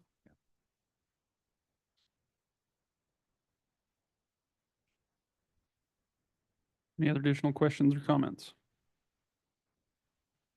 Mr. Chairman. Commissioner Richards? Sean, back when that solar farm was approved, I remember Game and Fish just making neutral comments on it, but at the time and maybe Eric remembers this better, I thought there was supposed to be 100-foot corridor through that solar farm. Did that not get? Unfortunately, I came on in this region after that, so I'm not totally aware of what happened prior to me getting here. And I believe that solar farm was constructed in, is it 18, 19? Yeah, probably. I think it was 300 yards. Well, I thought it was 100-foot wide corridor that they were supposed to provide through that farm. Did that not get provided? It went through. It goes through it. It was they won't go through it is the problem. Yeah, and so some recent research has come out by Hall Sawyer, not in this facility, but in other parts of the state, that they essentially need about a half mile, preferred half mile wide area basically shoot through. They won't like get in it and stay in there. They just need to get through it. So that's kind of the threshold they found for some other development, and in particular solar farms over in the eastern part of the state. Why is it that they'll use the overpasses that have been developed, but 100 foot here seems to be a. Yeah, I think ultimately they know where they need to go. They just don't feel comfortable around certain structures. So they're okay being around them in short durations. They won't, I guess the good analogy is as far as winter, where they need to stay in one area. They don't prefer to be around, certain obstructions or certain development. But they know where they need to go, and they just need an avenue to shoot through there quickly. And some of our data, you'll see like a heavy congregation of points, and then you'll see a couple blips, and then another congregation of points, and they're essentially just moving through those areas as fast as they can. They just need an opportunity to shoot through there. So I don't think you'd see a long-term use of a long duration use, I should say, of an overpass per se, but they know it exists and they need to shoot through it. They will. Pronghorn are funny from the standpoint of they need, as far as an overpass is concerned, they need openness. They need to see horizon. They will sometimes shoot through an underpass, but the overpasses have proven to be more effective just because of the open nature of them. Mr. Chairman. Mr. Tolman. I was on the tour at the solar farm before it was started. We had Rock Springs Grazing, we had the county, we had, I was representing the Conservation District at that time, and the BLM was there. We were very vocal about we wanted to see 100-foot pass through there, but it is fenced off. It is not open, and we keep trying to raise money to put the inner fence through WLCI. Mhm. And we haven't been able to get the money and the new owners to cooperate on that. And so when I asked the BLM, I said, why didn't you listen to us? We were all on the ground. We said, this is not going to work. You've created a funnel, because we could see by the way the fence was going to come with against the highway fence that it was going to be a V in there. And BLM says, oh, it's private property rights. We couldn't tell them they had to do it. They didn't have any problem telling everybody else they have to do. Yeah. So I never quite understood why that wasn't. Yeah, Commissioner Tolman. Yeah, so we've been working with, what we've been focused on, at least on that eastern side, is getting a setback fence put in place, but leaving the chain link fence so they have an avenue to. Right, yeah. But one of the issues we've come as we found some funding, but the ownership Right. changed or didn't want to contribute. The other issue that we've run into is basically the maintenance on the right-of-way fence. So essentially that chain link fence would turn into the right-of-way fence for YDOT, and they don't want to take maintenance responsibility for that portion because it doesn't meet their standard right-of-way fencing. So they'd have to carry new tools, different supplies. stuff Well, it like that. shouldn't even be an issue though, because the right-of-way fence is still there and the chain fence is just, or is it just the? I believe it's just the, chain now. Oh, I see what you're saying. Yeah. Oh, okay. so that's something we're still pursuing for sure. But just an acknowledgement that this is kind of a difficult spot for a significant number of animals to navigate was kind of the priority for that bottleneck.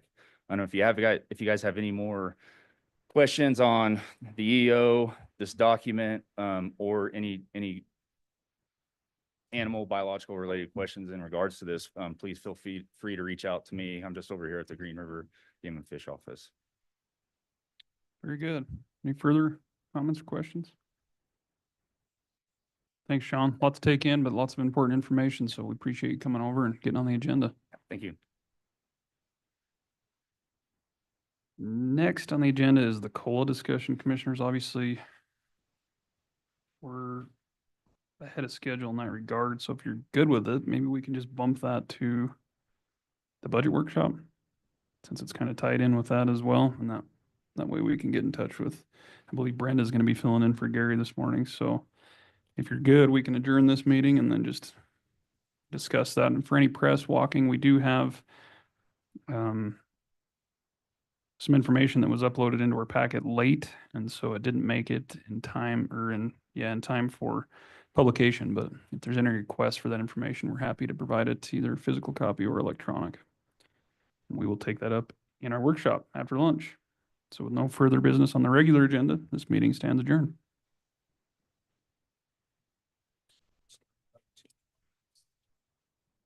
Should have mentioned that.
Is that meeting tomorrow supposed to be?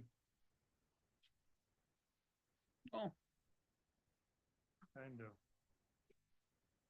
required that somebody's there. I didn't take it that way, so. we're live. We're just waiting on Mary.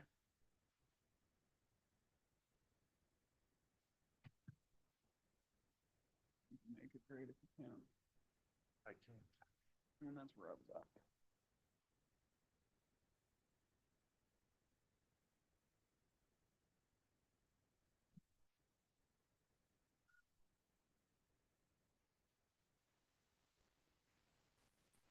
It might not be live.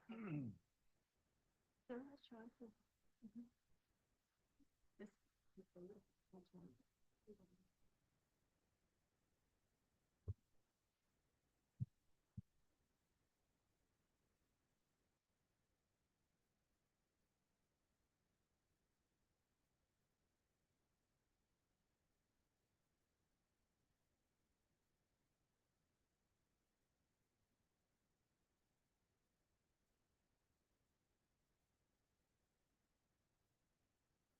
Second yet?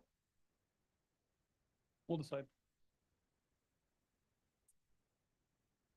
What is the April Fool's joke on us yet?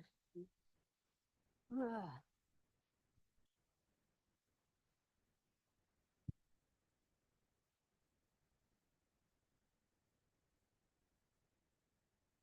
I'm going to call this budget workshop to order, April 1st, 2025. We concluded our regular agenda business this morning. We're ahead of schedule.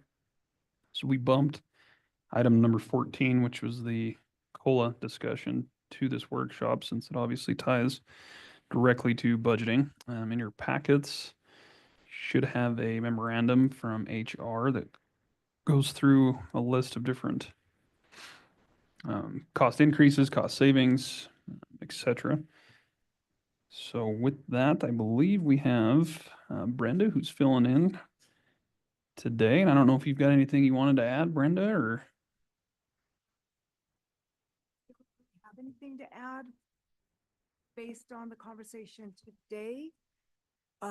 We'll do an update to the budget. Sure. And we'll get you updated budget numbers, within the next few days. Okay. No, we appreciate you coming up and being here to help us answer any questions we may have. I obviously heading into budget, we've done it a couple different ways in the past, commissioners, with waiting to see, I guess, how close we are to projections, but also we've done it the opposite where we're trying to see what those costs may look like, for a 1%, 2% cost of living, whatever the number is, so that we can provide some direction to not only staff, but some of, the component units that kind of follow suit typically. So I thought it'd be a good conversation starter, kind of see where you all are at. Obviously, we still have quite a few unknowns with the budget, but HR put together a chart, which I'm sure you saw, anywhere from a 0 to a 4%, and what the cost looks like with that. Doesn't mean we have to do it right away. If we do decide to offer one, we can always do it halfway through the year or do a little bit now and revisit it again. I think we had that conversation last year too. But I thought I'd open it up for discussion.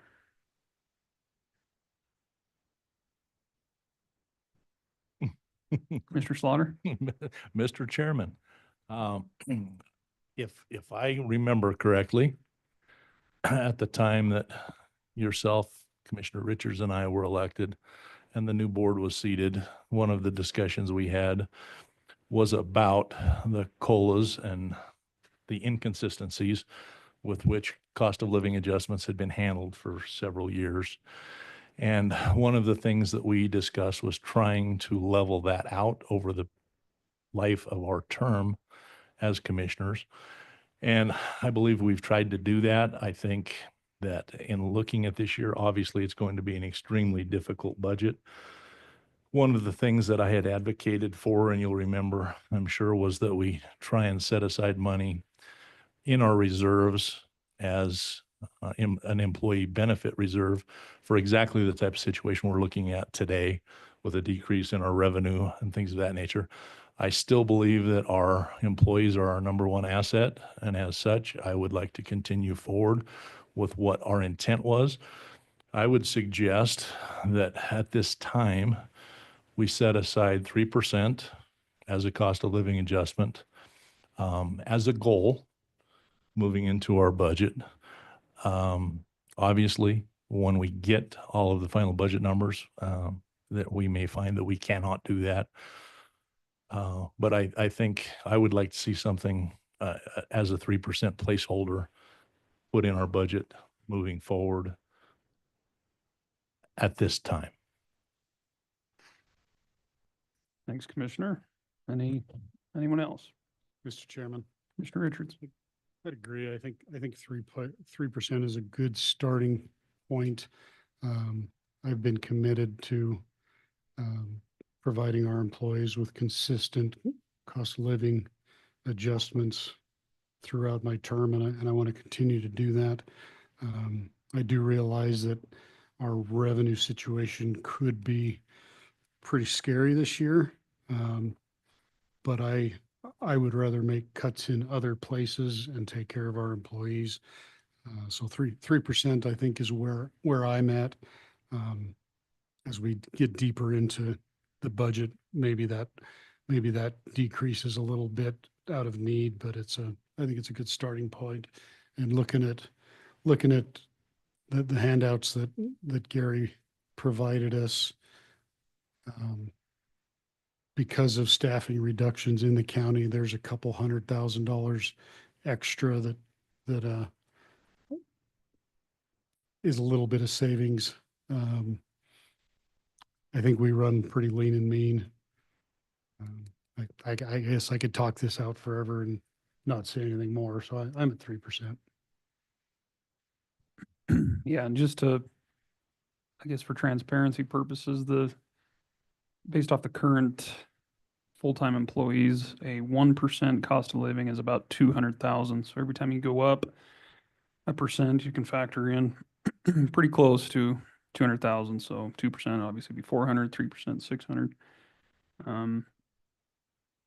There were some decreases in that memo, but there was also some increases. So the net result of that isn't all that much. It was about 70,000. But yes, there's certainly going to be some savings there. And I know we've approved budget-wise for additional positions that also have not been filled. So I'm with you. I can probably get on for, let's start at 3% and see where we end up. I have some concerns about whether or not we're actually going to be able to hold firm with that. No disagreement on the original plan. You know, when we took office, Commissioner Slaughter, that you mentioned, and trying to kind of level it out and still take care of the employees. So I'm certainly in favor of that. I've got probably more concerns this year than I have in the last two in regards to the budget. So I'm in agreement with, let's start there, and if we have to cut, we'll cut. Commissioner Jones? Mr. Chairman, I'd agree also. It's placeholder is all it is at this point. So since it's way too early to get locked into anything, but it's a reasonable starting point, I believe. Commissioner Tillman? Yes, I'm fine. I agree. Our employees are our greatest asset. And thank you, Brenda, for helping put this information together for us. That helps us to understand it a whole lot better. A lot of information to scale down to something that we can all understand. Yeah, no doubt. Mr. Chairman, Commissioner Richards? I know a lot of our component agencies are waiting for us to have this discussion, and they're gonna hear our guidance here and immediately throw it into their budgets. But I would like to caution them that if we increase our payroll budget $600,000, we're probably going to have to make hard decisions on what else we cut. So I would encourage them to look at their entire budget, and if they want to provide the same kinds of COLAs that we're providing, that they might have to make hard decisions in their budgets as well. Because we're just not going to fund this out of the ether. It's going to come from somewhere. Yeah, no, I agree, especially for some of those that are revenue generating. I know some handle it on their own in-house, some, do a split, but I guess that would be my caution is, it may not end up 3%, so we need to be realistic with them. Any other feedback? Well, you're getting off easy today, so Yes. we appreciate that. And we can always, if you decide on a COLA, it doesn't necessarily need to be implemented the first day of the fiscal year. It can be pushed back, 3 months, 6 months when revenues start coming in. Sure. And we can take a look then. We can budget it. And then decide later implementation. I've always struggled with that because especially now with the way that revenues come in and the change in that formula we never really know until it's go time, like, the final meeting or two before the deadline. So I think that's a good point. I appreciate that. We'll stick with 3 and we'll see where we end up, but that at least gives a little guidance anyway. So, Get an updated budget to you then. okay. Thanks, Brenda. Appreciate it. Thanks, Brenda. And with that, Rebecca's got everything wrapped up. She understands exactly what our vision is, and she's ready to Bless you. pave the way for us. I'll hand it over to you, Rebecca. Thanks for joining us early. Well, what do you think of ClearGov? I actually found my way in there. Oh, I really like it. How are you guys liking it? I like it. From little, I was like, so far we haven't done, I mean, I've done a lot in there, but I've only shared so much with you guys. Can we pop this screen up for them to see it? Sally's grabbing it. I wasn't too sure how to do it.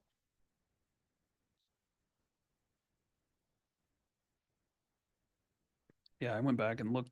Looks like you uploaded last year's budget into there, and that's pretty slick how you can look at the different charts and breakdowns. And Yeah, I have the last 15 years on there. oh, you've done all of them. Yes. I've Okay. done all of them. Oh.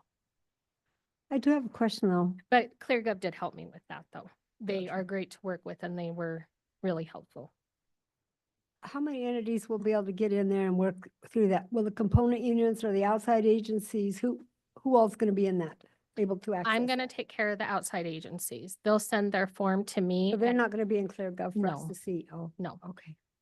no, they'll be in there for you to see, but they're not putting it in. I am, Oh, is what I mean. okay. Yeah, sorry. Thank you. So the component units will put their own budget in and so will the department heads, but I'll be doing the agencies. And then I'm going to attach their form to their account. So then that way, if you want to bring it up, you can bring it up and see why they have a change, increase, decrease, or anything like that. And then their little form that we have them fill out. And then with the component units, I sent them a form with the information about cash on hand, reserves, all of that. That is going to be attached to their funding request as well, and they'll upload that themselves. Thank you.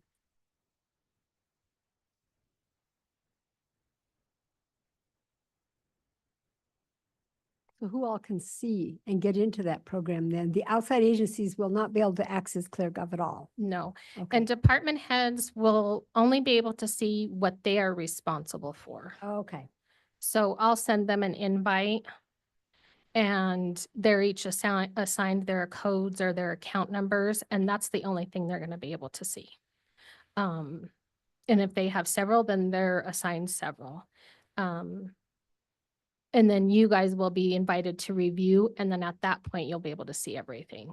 Because like right now, I've been working on the projections and expenditures, and then I went through and locked all of the payroll. So when we do get payroll finished, they'll be able to see that, but they won't be able to touch it.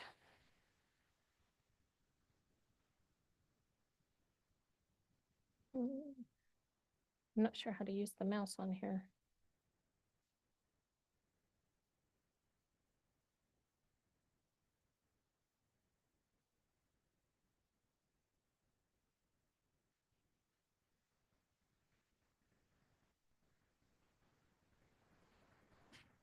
And I'm sure you guys probably got all of the emails saying that I made comments on little things.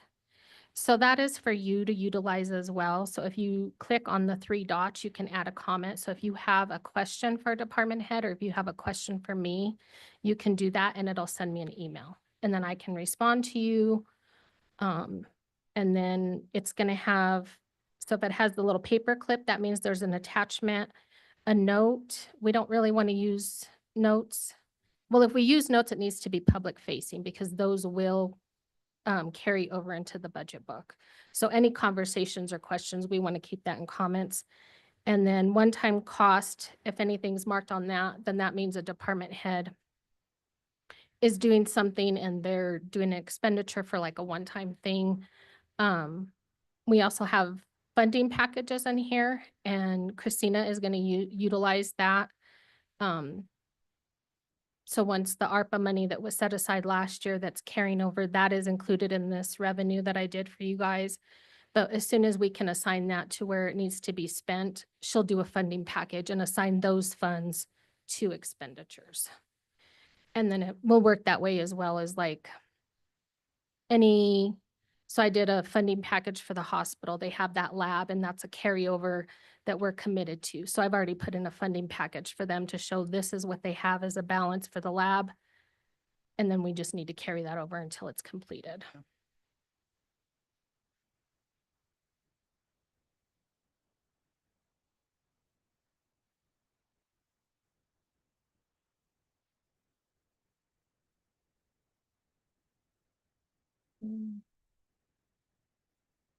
Are you in ClearGov now then? Yeah, I just can't work this mouse. I'm not sure how to use it. I can't scroll. Both fingers? Oh, I don't know what I did now. I zoomed in. Sorry. This is your mouse clicker. Where are you trying to go? Like Well, like minimum or get it smaller Okay. now. Okay. Oh, okay. So you just click it, move it over. And reset view probably. I don't know how it's gonna. Yeah, I don't know.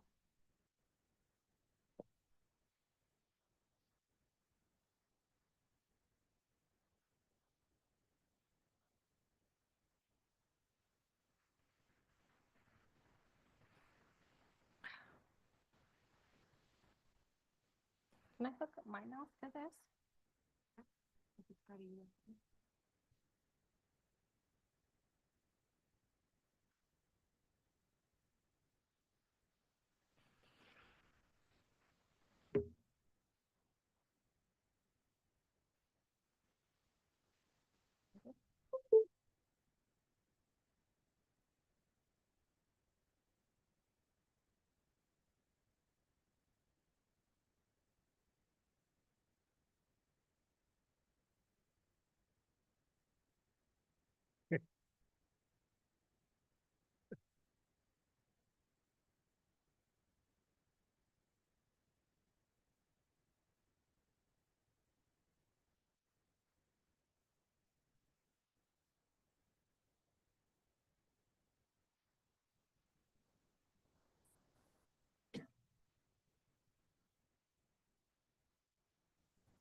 Oh, there we go.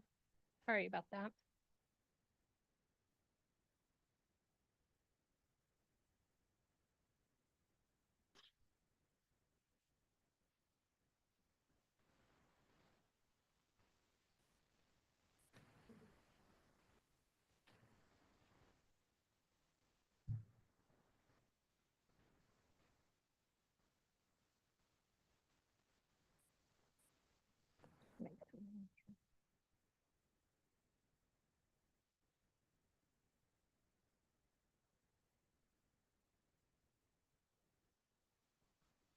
Okay.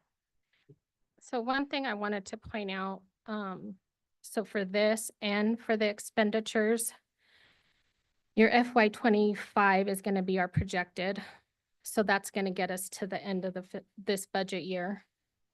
And then your difference is going to be, when it comes to expenditures, the difference between the projected and what was budgeted, that's going to be our carryover. So the system will automatically calculate for that. So if I decrease an expenditure by $100,000, it's automatically going to put it into that column of the difference, and that's going to be our carryover.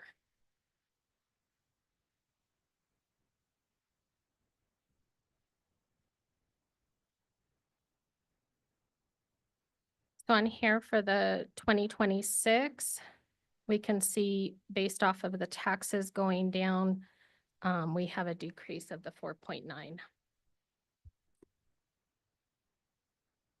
And then it kind of goes on down from there. The ones with the comments are the ones that were uploaded to the manual from the state, the revenue manual. They still have not released a lot of the information with everything being rewritten at the state level. There's a lot of information that hasn't been released yet, but they just sent out like a rough draft. So that's what those figures are based off of.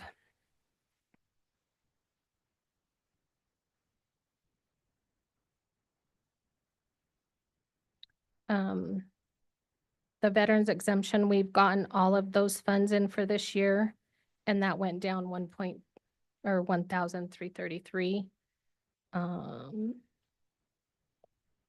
We got into 12 for that fund, and so that went up because we didn't have anything budgeted. We're still owed this amount from the county sales tax.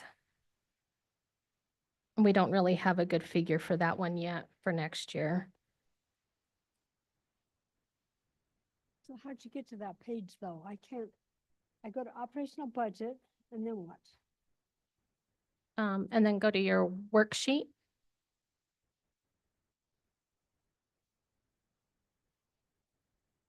Worksheet. Operational budget, then what? Go here.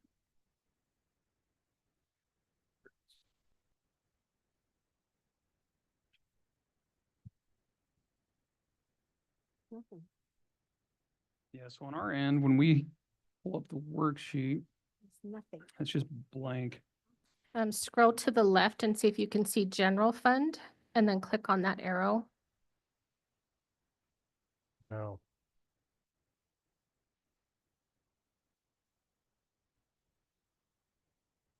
Whole sheet's blank for us. The whole sheet's blank for us.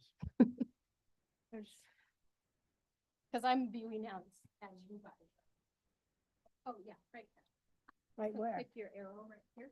Arrow? Oh, Yeah, way right at the bottom of the Hmm. page, general Yep, fund. general fund, if you open that folder, Oh, okay. then you'll see all of the revenue. It wasn't on there. See it there. The whole screen over. Got Yeah, a it's kind of scooch one of there. those- There we go. Oh, So then, and then if you open the taxes, like if you want to see taxes, open that arrow and then that'll drop down. And then if you scroll down and you Okay. want to see Single grants light. or- you found it? Yeah, it was that sidebar was covering that arrow, so we couldn't see it. Thank you. Figured we better ask now rather than stumble around for 3 days and then beg for help. And then the expenditures will be the same, like you'll be able to see the arrows, and then I'll just have general fund for you, and then anything else that you want to see will be kind of in folders and then you can extend. Thank you.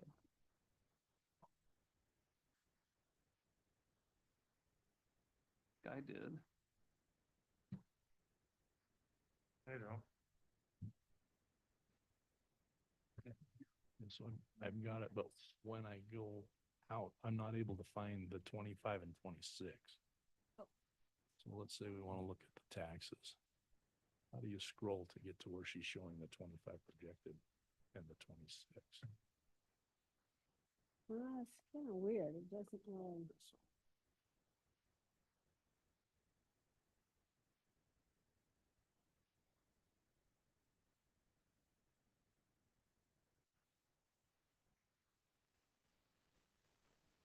That one.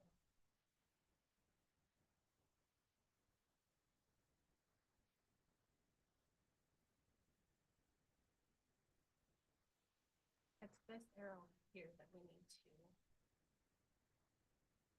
have 88.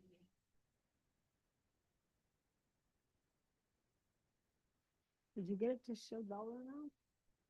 Yeah, but it's in a weird little window. I can't move the page over there to even see it. That won't let me expand that window. Or over. I don't like that.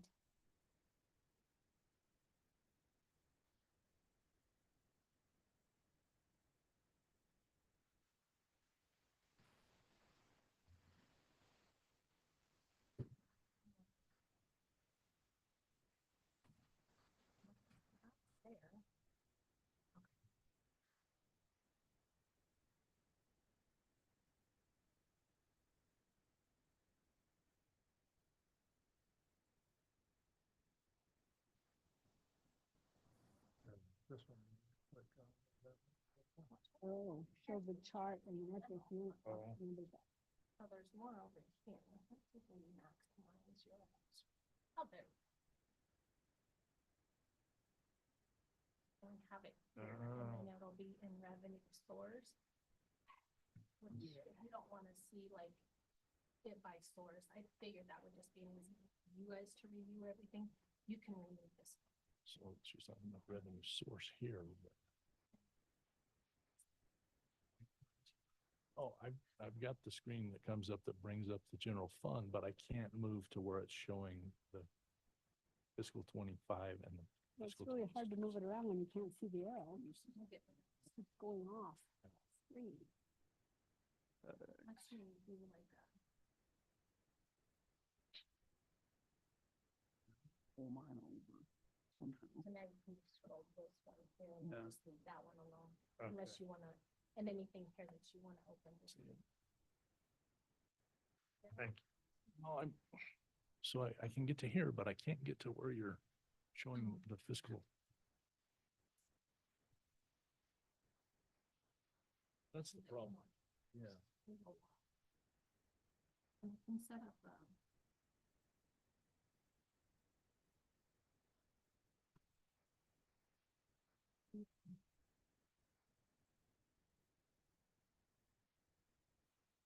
Hey, there's actually numbers there now. That's a good thing. this.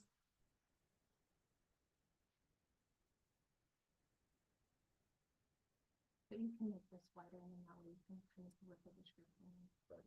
That's right here. With the toggle. Back to it. Yeah. And you can go to these columns too. So like you're seeing. Not very damn easy to move around though. I'm getting there. I want to see a comparison between 25 and 26. Say, what, let's say 24 actual versus 25 year to date.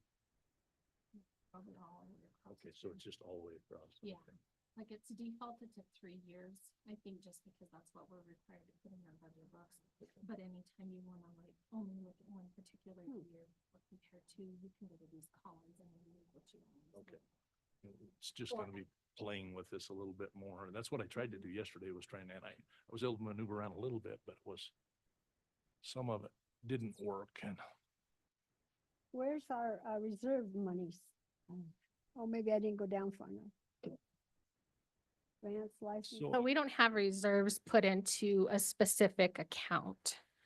But if you go, but once we get the expenditures all in there, the page you were at before, like the dashboard, that's gonna have your beginning pulled cash as of 2024.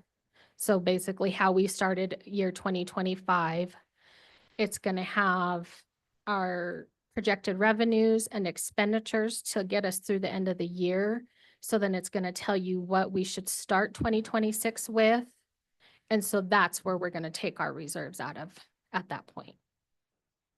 We just never have, we don't have a separate bank account for them. We don't have a separate line code for them.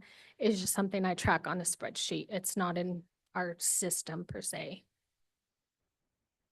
Rebecca, a quick question on what I was able to get into yesterday.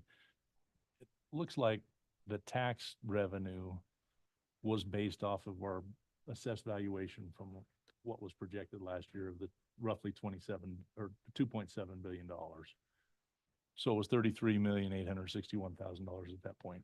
In the projection that you have got for fiscal year 26, it looks like what you've used is just barely over $2.2 billion. And I'm sure that's a number you've probably talked with Assessor Davis about. But I'm just questioning that because we got an email last week from Assessor Davis estimating that value at about $2.3 billion, which would be another $1.2 million roughly on our estimated revenue for this next fiscal year. So I have it at the 26,940. Is that what you're looking at? The Yeah, 20 those were the last figures I Yeah, and received. that would be based off 2.2 billion, and I think the latest numbers we got are 2.3. So Okay, I didn't, probably updated, but just a question on that. And then second thing that I noticed was along with that, because I was expecting to see a huge disparity between the revenue for this year and what it was for fiscal 25. And what I found, or what I noticed, was that you included grant revenue in fiscal year 26's number, and it was not included in fiscal 25. So it added an additional $3.5 million to what that projection is. that is our ARPA money that we can assign That's to be the ARPA spent. bill Yes, that you've got yes. listed there. Mhm. Okay. I wanted to make sure to include that. So then when you guys make a decision where to use that money, So it's that, included in the so revenue. then that is actually decreased from our county reserves at this point in time, because we were showing that as county reserves. Mhm. So yeah, I just wanted to put that in there. And then when you guys are ready, That makes sense. then I we'll just- assign I it couldn't- to, I was trying to make the connection as to why we were putting. that, in yeah, grant that's the revenue. only grant I included in there so that it would be accounted for and we can use the money where you guys see fit. Thank you. You're bored.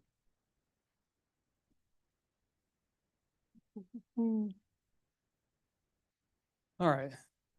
It takes a little time to get familiar with, Yeah, I think, but I think so. kind of what it's- is your, I guess, goal today? Obviously, we need to get familiarized with the software, but also where So are you at in your process, I guess? just the revenues is the only thing that we were gonna go over today. Okay. As you can see here, the total taxes has a decrease of about that much. And then the same thing with like intergovernmental revenues. Our investments are gonna go down. I did get with the treasurer and he helped me with that estimate. The charges for services. Grants went up. They're not necessarily going up. I just put them in there so that we can see that ARPA money and decide where we want to spend it. So that's not necessarily an increase. I just wanted to have it in there, but it doesn't have all of the grants allocated right now. So that's why you can only see that one. We have a little increase to licenses and permits, and then the loss of capital assets has always been at the 57.8. When do you anticipate getting the information on the Craig estimating manual from the County Commissioners Association? Have you talked with them? I got that. Get it? Yeah, so what the draft and what they have available is in ClearGov right now. Okay, so you did say that you didn't have an estimate for sales taxes. Yeah, they're, It should be in that. So you have not inputted the sales tax? no, they did not have that. They said that they're still writing it on the state level and they didn't have, yeah, they, Typically, that's included in that. yes. Exactly. So anything that the changes on the state level that impacted revenue, they're still writing, so they haven't released the information on it yet. And that's where those notes come in, those comments. I did look at all of those that you had sent. Yeah.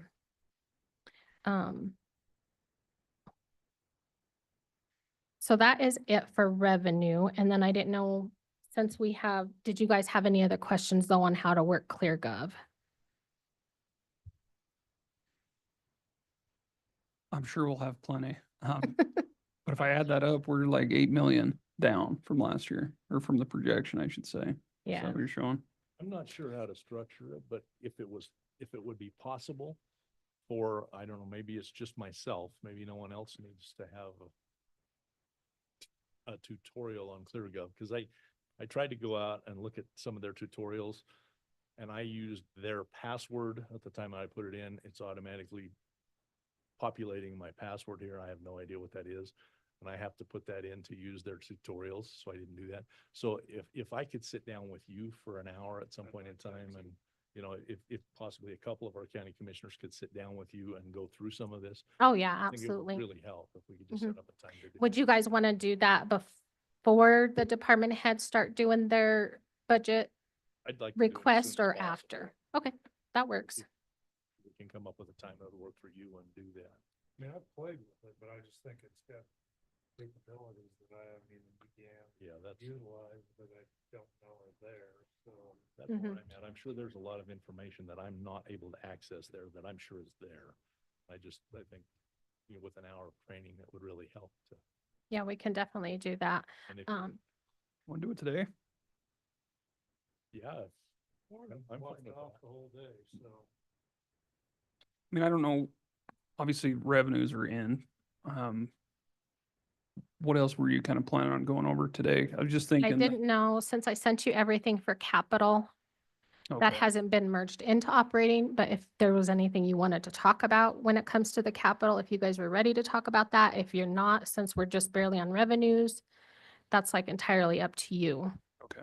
I just didn't know if there was any particular questions you had Yeah, and it sounds like in everyone regards to those. was a little bit confused on how to navigate, which I think may open up additional questions unless you guys wanted to get into the capital list or do this first and. And go I from can there. always switch views and switch to how I see everything. That way you guys can see expenditures and all of the funds and everything and kind of navigate everything that way for you to get an idea for when expenditures are in there. Did that one just show up under taxes? I couldn't get those numbers to come up. Taxes, you couldn't get. Click on that arrow next to it. Well, okay. Why don't we, Click on the arrow, you can't click on tax. Another worksheet, yeah. why don't we pivot? Why don't we do a training session? We'll cut the cameras and all the fun since Let's see where. you no one can really navigate anything. And we'll familiarize ourselves with the software and then we can maybe pick up at the next meeting and have a more meaningful budget discussion. How's that? I think that Yeah. would help me the most. Okay. We can go to the Castle Rock room if it's open as well. Kind of like your idea of doing it how you look at it. Mm-hmm. Well, that's This way, you look this way, then confusing. we're gonna be just like last year, only it's 25 instead of 24. Right. That's understandable. Okay, we're going to conclude the workshop and we'll just go into a training session if you all are good with that. Okay, so you gotta scroll this page.